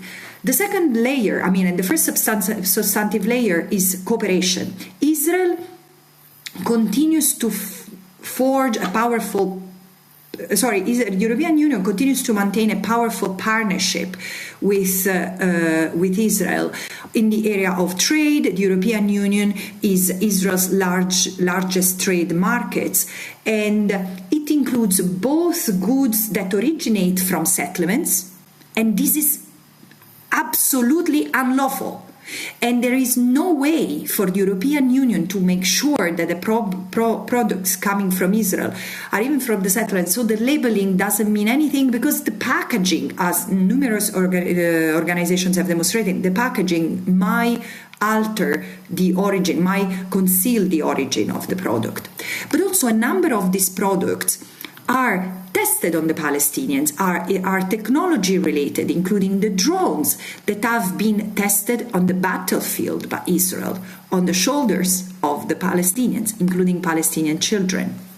The other aspect is the association agreement that the European Union maintains with Israel, which, we have said it numerous times. There is an article that would allow to rescind the association agreement when the clause of respect for human rights and democratic principles are violated.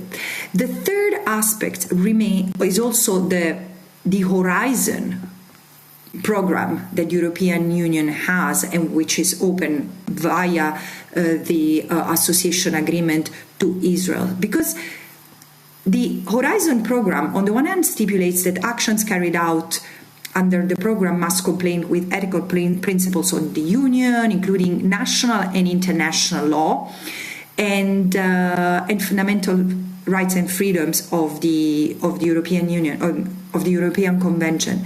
So, and at the same time, through this program, relevant resources, which now I think, if it's not updated, amount to around 2 billion euros, are allocated to Israel for programs which also include technology and that is used in areas in the occupied Palestinian territory, as well as in the engineering sector and in the aerospatial industry that allows the use and experimentation, the perfection of weapons that have been used against the Palestinians. What I find even more problematic is that universities that have tried to withdraw from collaboration with Israel in the European Union space have been risked to be discriminated under the Horizon program, which seem to consider discriminatory the exclusion of Israeli institutions. Last but not least is where I started, arms. European countries continue in the export and import of military technology to and from Israel. And Frontex, the EU Border and Coast Guard Agency, continues to contract companies and entities in Italy, in Israel, which to perform drone border surveillance flights on the Mediterranean. And these are the same tools, the mass containment tools, military tools that have been used on the Palestinians. So I think you see where I'm going. There is a connection, and this is what my next report is going to be about, the connection of all the financial, trade, and also research elements that link the outside world to Israel.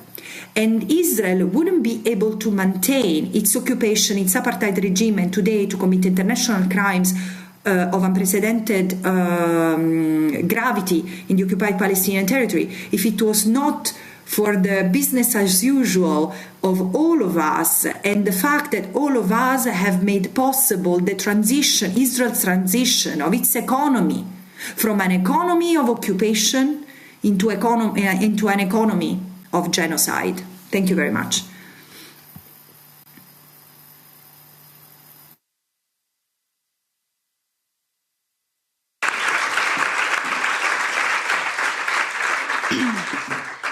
So,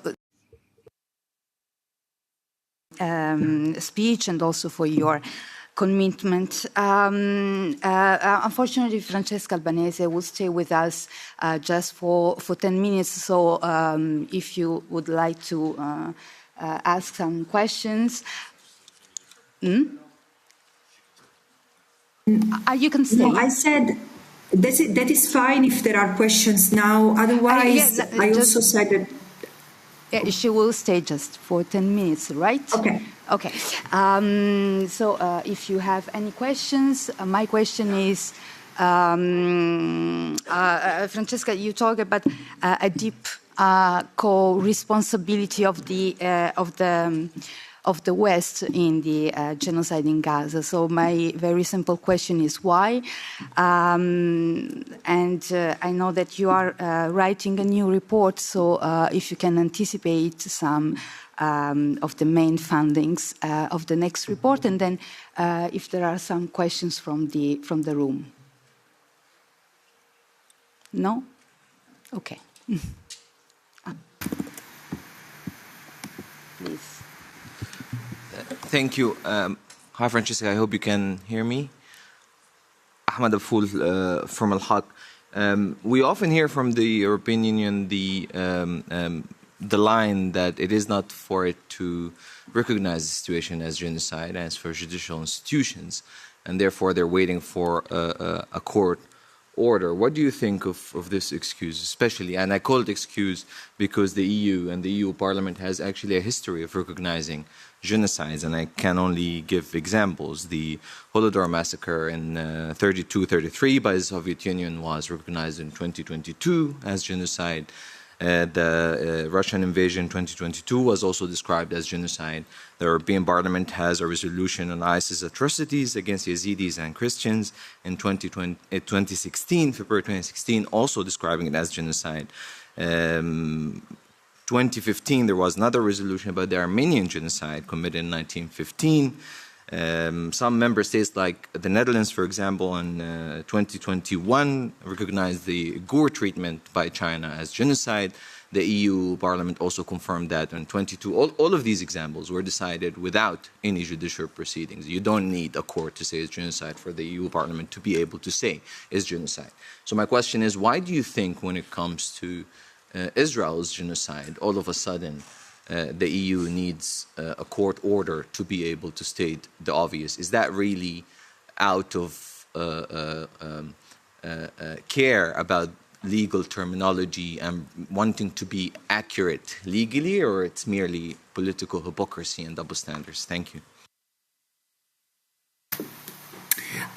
Thank you very much for your question, and I would like also to take this opportunity to salute and really pay tribute to Palestinian human rights organizations. I see Al-Haq and PCHR are there. I really salute you for the incredible work that you are doing, and also I'm sorry for all the losses that you have been suffering over the past 16 months, especially in Gaza. And then, because of the credibility of the ICC was almost a mud, there was warrant issued against two. They have all the chain of command. It's not only Gallant and Bibi who are involved in the genocide. Hundreds of Israeli leaders on the political, army and security levels are involved in this. And most of it, usually in the genocide case, the most critical part to prove intent. The Israelis were saying that publicly, on the record, hiding nothing about their intent.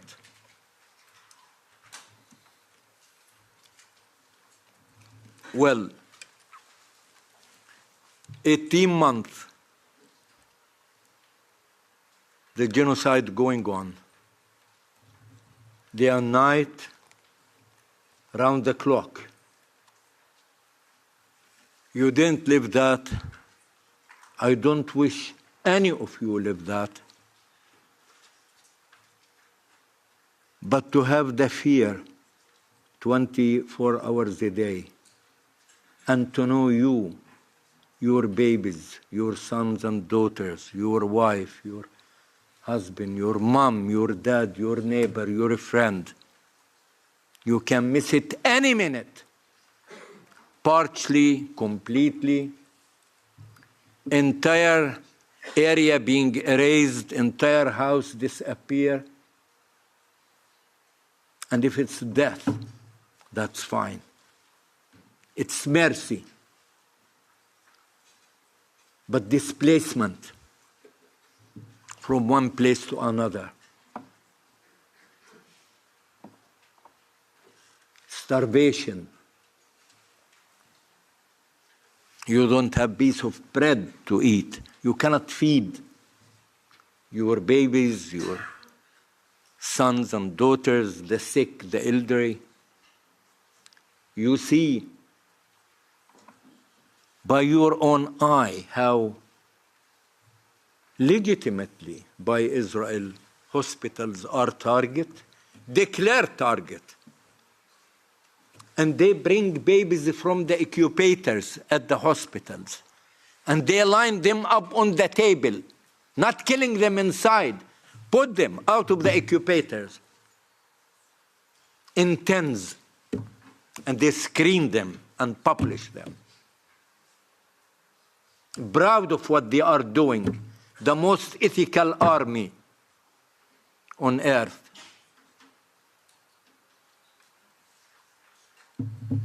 And they push people from one place to another all over Gaza.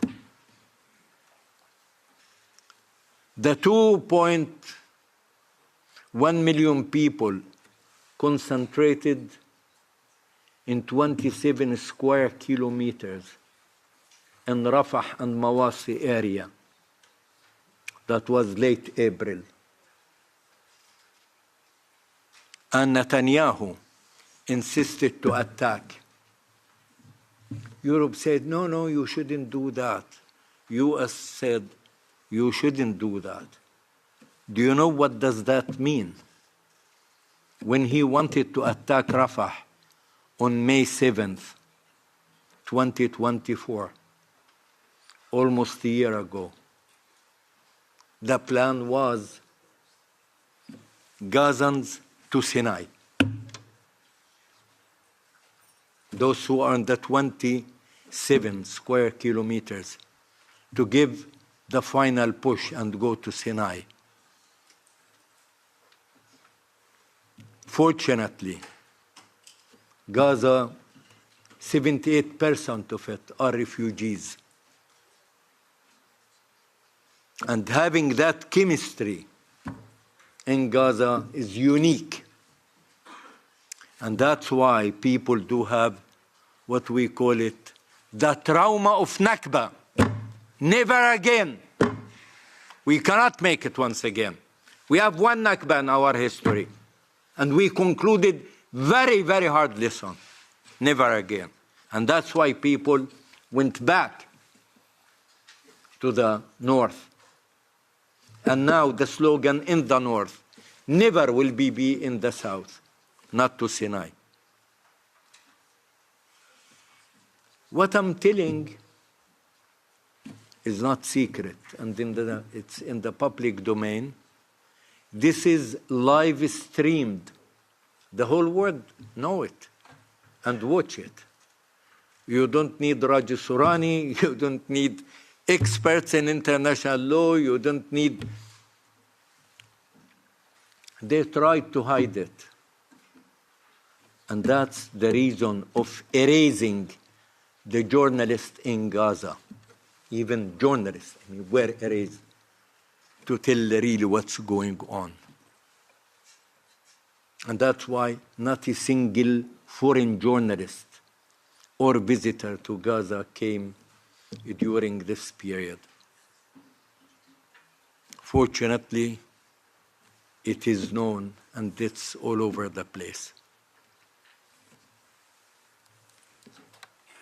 For last 30 years or so, I'm coming to this place. And we are telling what's going on. So to make sure nobody claim we don't know. They know in details everything.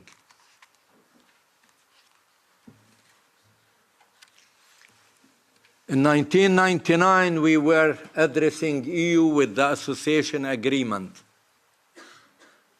Simple. You have that agreement conditioned Israel respect the human rights. There is no single article or sentence I mentioned they didn't violate it. So why you rewarding Israel? These are privileges. I'm not asking to sanction. No, it's a privilege. And nothing really happening. 65% of the Israeli trade comes to Europe tax exempted. They are part of the revision, academic exchange, space exchange. I mean, whatever you can think, soccer, basketball, why you are giving Israel these privileges? I want one to answer me. Never there was any logical or human or legal answer. It's Israel. Now, Okay. Shall you continue? yes.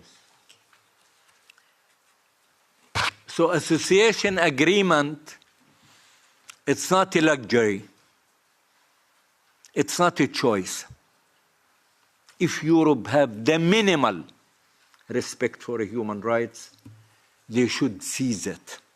They should freeze it on the spot and stop giving Israel the award. How can Europe legitimize our slaughter? How they can not be complicit, but partner in the genocide? They legitimize the genocide by saying Israel has the right of self-defense. You know what's going on. You know what's going on, genocide. And you say Israel has the right of self-defense. I want one to answer me whether occupation a crime of aggression or not. Occupation by itself is a crime. When you say it's legitimate to have self-defense for occupation, you are just disrespect the intelligence of anybody on earth. That's so rude. And Europe is still insisting that Europe do have the right till this moment. How Europe can have 3 provision measures decisions and doing nothing. They have to activate that. One last thing, Europe voted on simple thing. The Europe voted on the illegality of the occupation decision, which was on the 19th of July last year, and it should be concluded. They are given 1 year of the General Assembly resolution to end the occupation. Since then till today, nothing has been carried by Europe. That's why, in simple words, it's not lack of facts, it's not lack of knowledge, it's not lack of knowledge of law. Their legal obligations, which is basic, fundamental, they are not respecting. That's why they are not complicit. They are partners in the genocide and what's going on against the Palestinian people. If we are not politically correct, we have to say it up in a clear-cut way. 5 countries in Europe were special, unique, exceptional: Spain, Ireland, Luxembourg, Belgium, and Slovenia. Norway followed, which is fantastic. But the rest of Europe, they have very shameful position as far. I'm sorry to say that. I have to stop, as I understood now, but Israel has a problem, serious problem with us. We are the stones of the valley. We have been there since ever. We will continue there forever. Nobody will take the hope and the strategic optimism from our hearts and mind. We will continue our struggle till we achieve our dignity, justice, self-determination, and independence. One day, occupation will end. Thank you.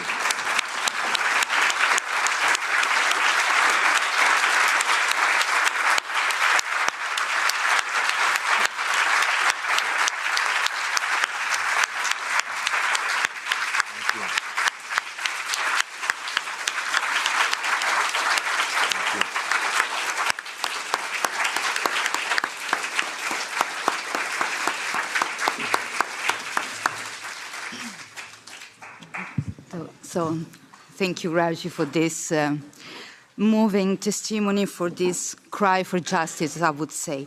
So now I would take some questions if there are. Okay, yes, please. Thank you. Oh, sorry. I hope that you listen to me. Thank you both. My question is to Claudio. I just would like to ask you to reflect whether the international human rights organizations have been living up to the moment, and if they have done everything in their power really to stop genocide, including Human Rights Watch. Thank you.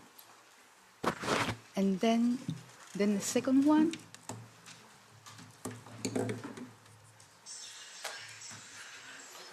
Excusez-moi, je suis en décalé avec avec la langue. I apologize, but I was listening to the translation, so that's why I was late. I would like to thank the Greens for organizing this event. It's not my political family, but I would like to point out those deep values that you're defending today with this event you have organized. It's a block of resistance, what we are seeing today, though we are not going beyond. And if we want to do more for this genocide, for the Palestinian genocide, but we have this resistance which is getting organized. As somebody was saying, patience is revolutionary. And among the people in the world, the Palestinian people is definitely revolutionary because of its struggle, of its battle. And I have a question for Claudio Francavilla about repression. Repression for the Palestinian people is maybe the most repressed people in the world. But before, you talked about bad faith in some countries, among them France. And this is really impressing Palestinians. George Ibrahim Abdallah, for example, he is the oldest political detainees in the world. He's been in prison for 40 years. And he's not in the Orban prisons. He's not imprisoned in Hungary or Belarus, but he's imprisoned in France, the country of the freedom of expression of Macron and so further and so on. So I would like to point out the following, because there are French Europeans, MEPs, that can act with all the lawyers regarding the crime of apology that has been used for this repression. In 2014, well, from 1994 to 2014, this crime had 14 sentences in the press, and in 2014 the Socialist Party included the crime of apology in criminal law. And in 2015 there were more than 300 sentences that were issued because of this crime of apology, especially regarding Palestinians. And now we have more than 1,000 sentences for apology for the Palestinian question. So I would like to ask all the speakers, all these international lawyers, I would like to ask you the following.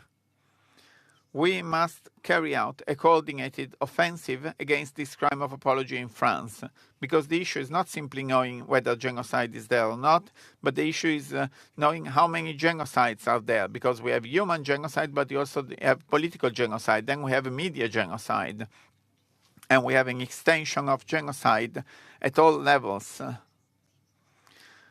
preventing people from expressing themselves with respect to this. So I would like to know whether we can organize this attack against everything that prevents us from claiming self-determination of the Palestinian people. And thank you very much to all of you for this excellent event. Thank you.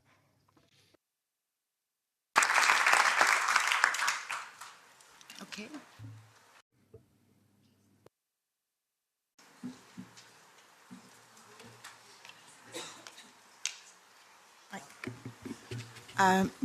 Bonjour à tous et à toutes et merci beaucoup pour l'organisation de ce colloque. Well, good morning, everyone. Thank you very much for organizing this event. Yesterday, we talked very much about commitment, and also today there were many testimonies. And the campaign I'm promoting is an important tool available. Nous puissions élargir la mobilisation. The civil society. We are civil society. How can we expand this to sanction the Israeli regime? I'm talking about the BDS. Thank you very much. Simon Assunz. I am the speaker of the SEDEC collective. This is a Jewish anti-racist collective organized in France. I would like to thank the organizers of this conference. Thank you very much for organizing these 2 days. We've all understood through all the speakers what is at stake, and which is very important, and what lies ahead of us. So the question I'm asking today is not of a juridical nature, but it's of a political nature. Inga Anaifi yesterday used the right words. She said there's no justice without commitment. And I would like to go back to the question that was asked before, commitment. My question is simple. At the end of this conference, are you going to issue an official release signed by the organizers of this conference that can be used as a foundation to recognize this genocide which is ongoing in Gaza? And I would like to know whether this text can be published, and I don't want it to be the finishing point of this conference, but the starting point, so that the commitment will expand and will be facilitated. And then another additional proposal. There are many people in this room representing various organizations and the civil society. I saw before that our email addresses have been shared on a sheet of paper. I would like to know if organizers can very briefly write an appeal, because we cannot conclude these 2 days. We cannot leave this room without an appeal, without a text, something concrete that can be used by us on the ground to expand our commitment and support to the Palestinian people. Thank you very much.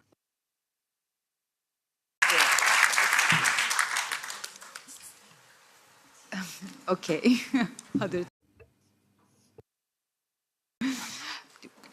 No, because I want to start with the answer because we don't have time. Yeah. I'm sorry. My question is going to be very quick. Okay. And I would like to speak about the role of the media in the genocide. As we know, there cannot be a genocide without the dehumanization of the victims. It has been the case in Rwanda and many other genocides. This is very clearly the case for Palestine. So I would like to know if there is any possibility or any initiative to take legal actions against the media as they are disseminating the Zionist propaganda. Thank you. So, Claudio, do you want to start? Thanks. Very interesting questions. I'll start by the very pertinent one from Tamam. No. It's been, we have been lagging behind as international human rights organization, and I think I referred to that in my speech. Many of these international human rights organizations are based in the West. We have to reflect upon the fact that we come from former colonial powers. We have a certain history. We are based here. We are exposed from the moment that I was born to a certain narrative about this. And these probably results at least into some form of implicit bias or unconscious bias at best that we are slowly trying to cope with. So the answer is no, but it's also we are getting there. We're working on it. And I appreciate that in the movement we are building more and more bridges, and we are focusing more on what we have in common and what, we appreciate that we are all on the same boat going in the same direction, even if there are some nuances in some differences of smaller things that should not prevent us from working together. On the role of the media, I think Francesca is working on that, on a report on the role of the media, and it's shocking, and probably the same bias that I mentioned is there. And one thing is if you say 25 children killed in a heinous attack to the hospital in the genocide by Israeli authorities. One other thing is if you say 25 juveniles dead in attack near a medical facility, the Hamas-led Ministry of Health of Gaza says. The impact, the emotional impact, and we have seen, many scholars have worked on that, but the good news is that it's working. Is that despite that filter, more and more people are aware. It's hard to find any good news when the atrocities are going on, but if there is one, is that if you go in the streets and you ask the people what is the Nakba, many more people know it now than 2 years ago. So the awareness is raising, is growing. The problem is turning into pressure on the politicians and on the governments. This is not really working. People don't vote based on the foreign policy. People vote based on the economy, on jobs, on other issues. It is not a predominant issue. I think we need to do a better job in that. On the BDS, all I can say is that people have the right to do the BDS, and it's very concerning that it's been criminalized in many places. The boycott was one of the tools that were used to dismantle the apartheid in South Africa. People should have the absolute right to decide what they buy, why they buy it, what they don't buy, why they don't. We as Human Rights Watch, we do not necessarily endorse this, but we insist on the right of the people to use the tools that they have. And yes, we need to build bridges, we need to build connection. I didn't mention this, but in February we coordinated action by 163 NGOs and trade unions from across Europe asking for a ban of trade with settlements, including very, very big trade unions from France, from Italy, from elsewhere. I will tell you that we are still waiting for a reply to that letter, and that repeated request for meeting with the cabinet of von der Leyen and the cabinet of the trade commissioner have been dismissed. I mentioned the opportunity earlier about the UN conference, and we should be strategic in trying to link the debate that will be there about the recognition of the state of Palestine, which is not in my mandate, it's not for me to comment on that, but the logic of the need to ban trade with settlements as a necessary corollary to the recognition of Palestinian state, and as needed to comply with international law. We need to work more among ourselves and better, but we have the tools, and I think that the trend, I know it's hard to believe it, but the trend in our societies, I think, is positive. Thank you. Do you want to add something, or otherwise I would ask the organizers on one of the organizers to answer. Thank you. Sí, es para responder a la pregunta que se nos ha formulado a los eurodiputados, que efectivamente después. Well, I would like to turn to the MEPs. After these days, there will be sheets that you can, or forms that you can fill in with your thoughts, impressions, proposals for action. And this will all become part of a text. We are working on it, which should be a roadmap to mark our path, our journey for the next few months, the next few years. And we will return this document to you. So if you agree with that, you can sign it and countersign it. And I would like to thank the colleague who spoke on behalf of a Jewish group, because this will help us a lot and will support us. Because when we organize events like this, sometimes we receive attacks.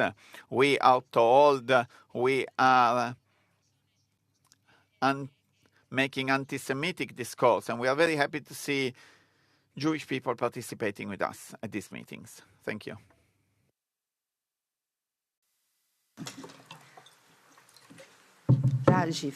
Raji, to conclude, do you want to add something? We are seeing now in Europe something unprecedented. It's ugly, sad, and bad. 2 weeks ago in Germany deported some people who demonstrated in solidarity with Palestine against the genocide, and they were deported to Europe. I mean, they are European citizens. They were deported to Spain and Ireland. That's a big shame. We see in some other European countries, they are planning demonstrations, meetings in solidarity with Palestine. Now, they are not only complicit and partners, even those who are protesting against the genocide, they are targeted. There is a real rise for the right wing in Europe. And all of us know what does that mean. And they are in very, very strong coalition, partnership with the government of Israel, especially the right-wing government, especially Netanyahu and the Likud. And if this continue, I'm telling you, we are paying, but everybody will pay. So fighting against the rule of jungle, it's not Palestinian mission. It's all the free, committed people who believe in rule of law, mission and omission. This is not something related to us. Gaza can be the graveyard of international law. It can be. And we can pay very deep and heavy price. But believe me, if this happens, all of you will pay. The whole world will pay. And that's what we shouldn't allow to happen. So we have to stand up, shape up, energize ourselves, knowing that we are defending just, fair, right cause, legitimate cause. And from there, I mean, we have to depart for a new horizon. We are talking now, sitting in this nice room. Meanwhile, in every minute, in every hour, every day people are dying, suffering, and in genocide situation. So maximize your effort to stop this genocidal war. Thank you. Thank you. So now,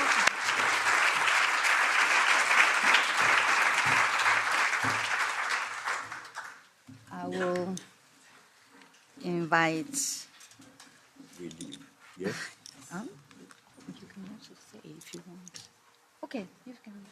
Thank you. Thank you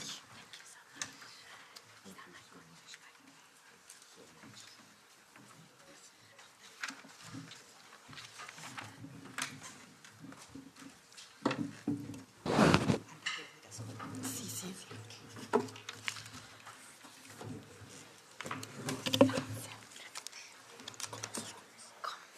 Comment tu fais? Je fais.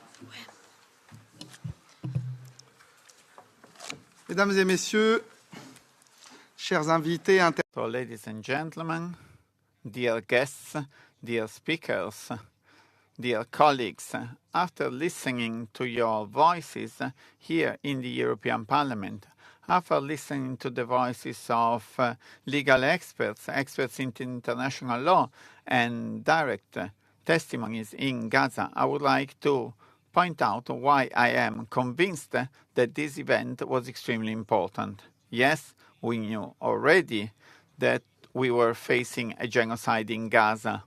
Probably all the people present here were already aware of that. But this event was fundamental because we could hear your voices in a European institution, demonstrating point by after point why this is, in our opinion, a genocide. Yes, this is the case. However, many politicians decide not to listen to your voice, and this is where law comes into place. This is where people's seat pressure come into place. This is where you come into place. We didn't want to speak on your behalf. We wanted to listen to the voices of witnesses, survivors, medical staff, legal experts, and we wanted to tell the truth here in the European Parliament so that there are no longer excuses, to reawaken the consciences of our colleagues, member states, European Commission. Those people can never say they were not aware of what is going on. We have listened to your voices here in the European Parliament. We have sent those messages to awaken, to reawaken their consciences. We, in this Parliament, and you outside this Parliament, we all have a historic responsibility. What happens in Gaza is not simply a humanitarian tragedy. It's not simply a consequence of war. It's a systematic attack. It's a systematic destruction. And civil society is the victim, vital infrastructure, population who cannot live in adequate conditions. This genocide is taking place under everybody's eyes. Independent experts, authorities, organizations, humanitarian organizations have documented and have proved what's happening. They have launched an alarm. But there is a question that people are still asking, and sincerely, honestly, I don't understand why. I don't understand how you can deny what's happening. No expert can say the opposite today. So what is happening? What is happening actually? Among politicians, nationally and in Europe, there are people who know, who see what is happening and how you, just like us, they know what is happening. And the more things continue, the more the Israeli cause is impossible to defend, also in their eyes. It's not that they don't see, but they don't want to see. They don't want to see because they've been blinded by propaganda. They don't want to see because it's easier when you are a political and economic partner. They don't want to see because they are racist and because they follow the colonialism of the past. And the enemy is always those people who are less like you. they don't want to see. So our role is to always show what is happening. You are here in the European Parliament for Palestine. There are people shouting outside of this door saying enough is enough.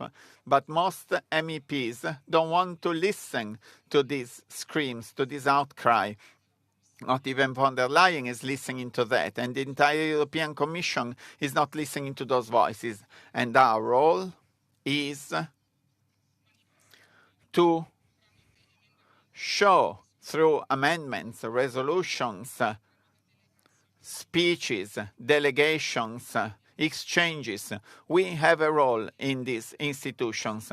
Make everybody understand that what is happening is genocide. International law is clear in this respect. We cannot deny it. If we deny it, we are accomplices. We are complicit. If we deny it, it means we accept it. It means we are not saying things as they are. It means betraying. Genocide is a crime against the true essence of humanity. And as Primo Levi, a survivor, said, all this happened, all this can happen again, all this will happen again. At the time of the Shoah, people refused to see, but we are not going to refuse to see. We want to honor the founding commitment of the European Union. This will never happen again. This must be a true formula. This must be a categoric imperative, a human imperative, because in Gaza, we don't simply have bodies that we are killing, but it's the idea of the dignity of a people, of a population to which fundamental rights are denied. Gaza for Israel is the beginning of a wider project that will affect the West Bank and Jerusalem as well. And there's a specific point I would like to underline, which is the following. That's the issue of journalists. Journalists are fundamental for our fight, for our struggle. We haven't talked so much about journalists, but journalists are also the voice of Palestine. This morning I heard that Alice Samudei, a journalist who was with Shirin Ablaqeh, has just been arrested. Israel can do what they want. They can even arrest journalists without being punished. We must protect journalists. Journalists who are the victims of Israel. And here on the postcards, on the posters, you see some of their names. Here in Parliament, thanks to their voices, we will never stop. We will not stop in the European Parliament. We will keep saying things as they are. Stop with slaughter. Sanctions are necessary for Israel. Sanctions that must hit the responsible. Commercial sanctions. The association agreement must be suspended. The support to the International Criminal Court, all the warrants of arrest, we must support all the independent investigations for these crimes. Stop with double standards. Stop with impunity. Stop exporting arms to Israel. We must be straightforward against European complicity. And we need lawyers. We need your support. I would like to conclude with another quotation from Elie Wiesel, another survivor from Auschwitz. Neutrality helps oppressor, never victim. Silence encourages the killers and never the victims. Neutrality is never loving victims, and silence encourages killers, never victims. Today, our silence is another crime, and we will never accept this. Thank you very much.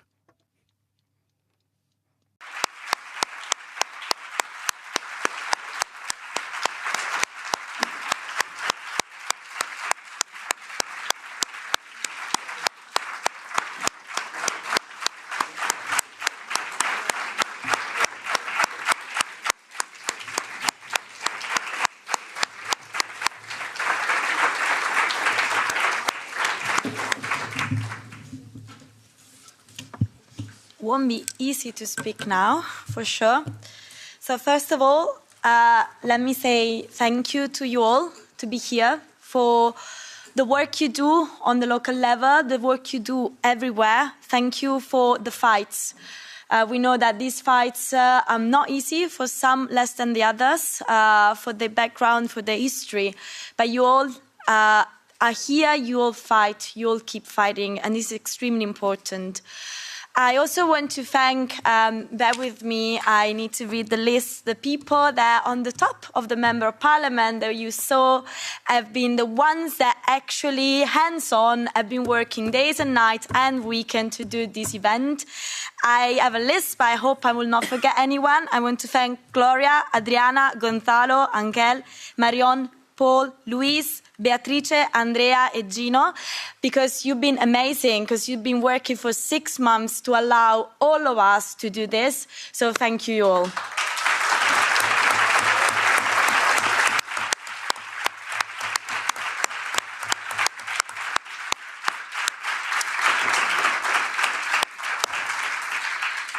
So I was thinking today about these closing remarks, and I thought when a few months ago I had the pleasure to meet Dr. Moghrabi. They was here today with us.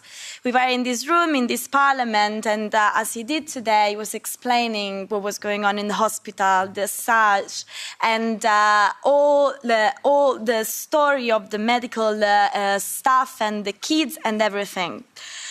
And I think as it might have happened today, I started to cry, and I couldn't stop, and I couldn't speak because I was crying too much, and I felt completely ashamed because I felt I didn't have the right to cry because I don't feel even an inch of that pain. I felt I wasn't entitled to feel the pain if all these people are feeling and proving what they are feeling and proving. If the stories that were given to me were so cruel, I, in this parliament, sitting in this seat, I didn't have the right to cry, but I did because I'm a human being and we all are. And I felt powerless because I felt I was sitting here. I have the opportunity to speak with the commissioner, to speak with the ministers, to speak with so many people, to speak with my colleagues. I am in a legislative body, and I felt powerless because it doesn't matter how much we shout, we cannot do anything.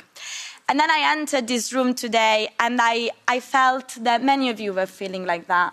Many of you were feeling the pain, were feeling powerless, were feeling that feel of injustice. Many of us have been feeling like this these 2 days. Many of us have been feeling like this for a long time. And this is even more true for who is living this injustice day and night in Palestine and outside of Palestine.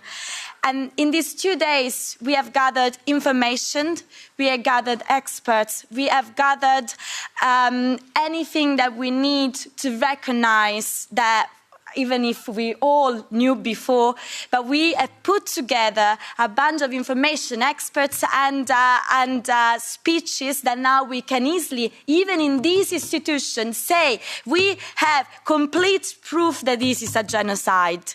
So now we need to, we cannot allow that feeling of being powerless to be immobility. We cannot allow that pain to become pity. That pain needs to become anger, that needs to become fight, that needs to become power, that needs to become a common fight, that needs to be stronger. This is our responsibility. This is a common responsibility. And let me be clear with you. We are not doing this because we want to save Palestinians, because Palestinians do not need to be saved. They deserve to be treated with dignity. They deserve to be treated with humanity. They deserve their rights, fundamental, basic rights to be respected. They deserve to be treated as we treat any other person, as we treat any other population. They deserve international law as much as all the other victims, all the others oppressed. That's what they deserve. But we are doing this because we have a moral and legal obligation as institutions, as politicians, as activists, as human beings to get together in our fight. So now we have a moral and legal responsibility to gather together what we have heard learned, experienced, and understood these days. As my colleague Jaume was saying, we will get this report, but this will not be empty words. We will get this report into a fight for the recognition of genocide in these institutions. Because I'm sorry when they say you can call it as you want, it's the same thing. It's not. Because this is a genocide. And if we legally recognize as European Parliament that this is a genocide, then we legally recognize that we are complicit in a genocide. And that's why words are important. That's why we created international law. Because legal terms, laws, and processes are extremely important to understand who are the victims and who are the oppressors, to understand who is on the right side and who is on the wrong side. And if we don't understand and recognize that this is a genocide, and we don't do immediately anything in our power to stop this genocide, then we are on the wrong side. Then we are complicit. And this is a fight. This will be a common fight. We will fight this fight together. I'm extremely glad that we gathered here in this building, a building that can feel like a building of power. We need to get that power to be on the right side, to stop the genocide for a free and just Palestine.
fait la même chose.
Hey.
Hey, hey.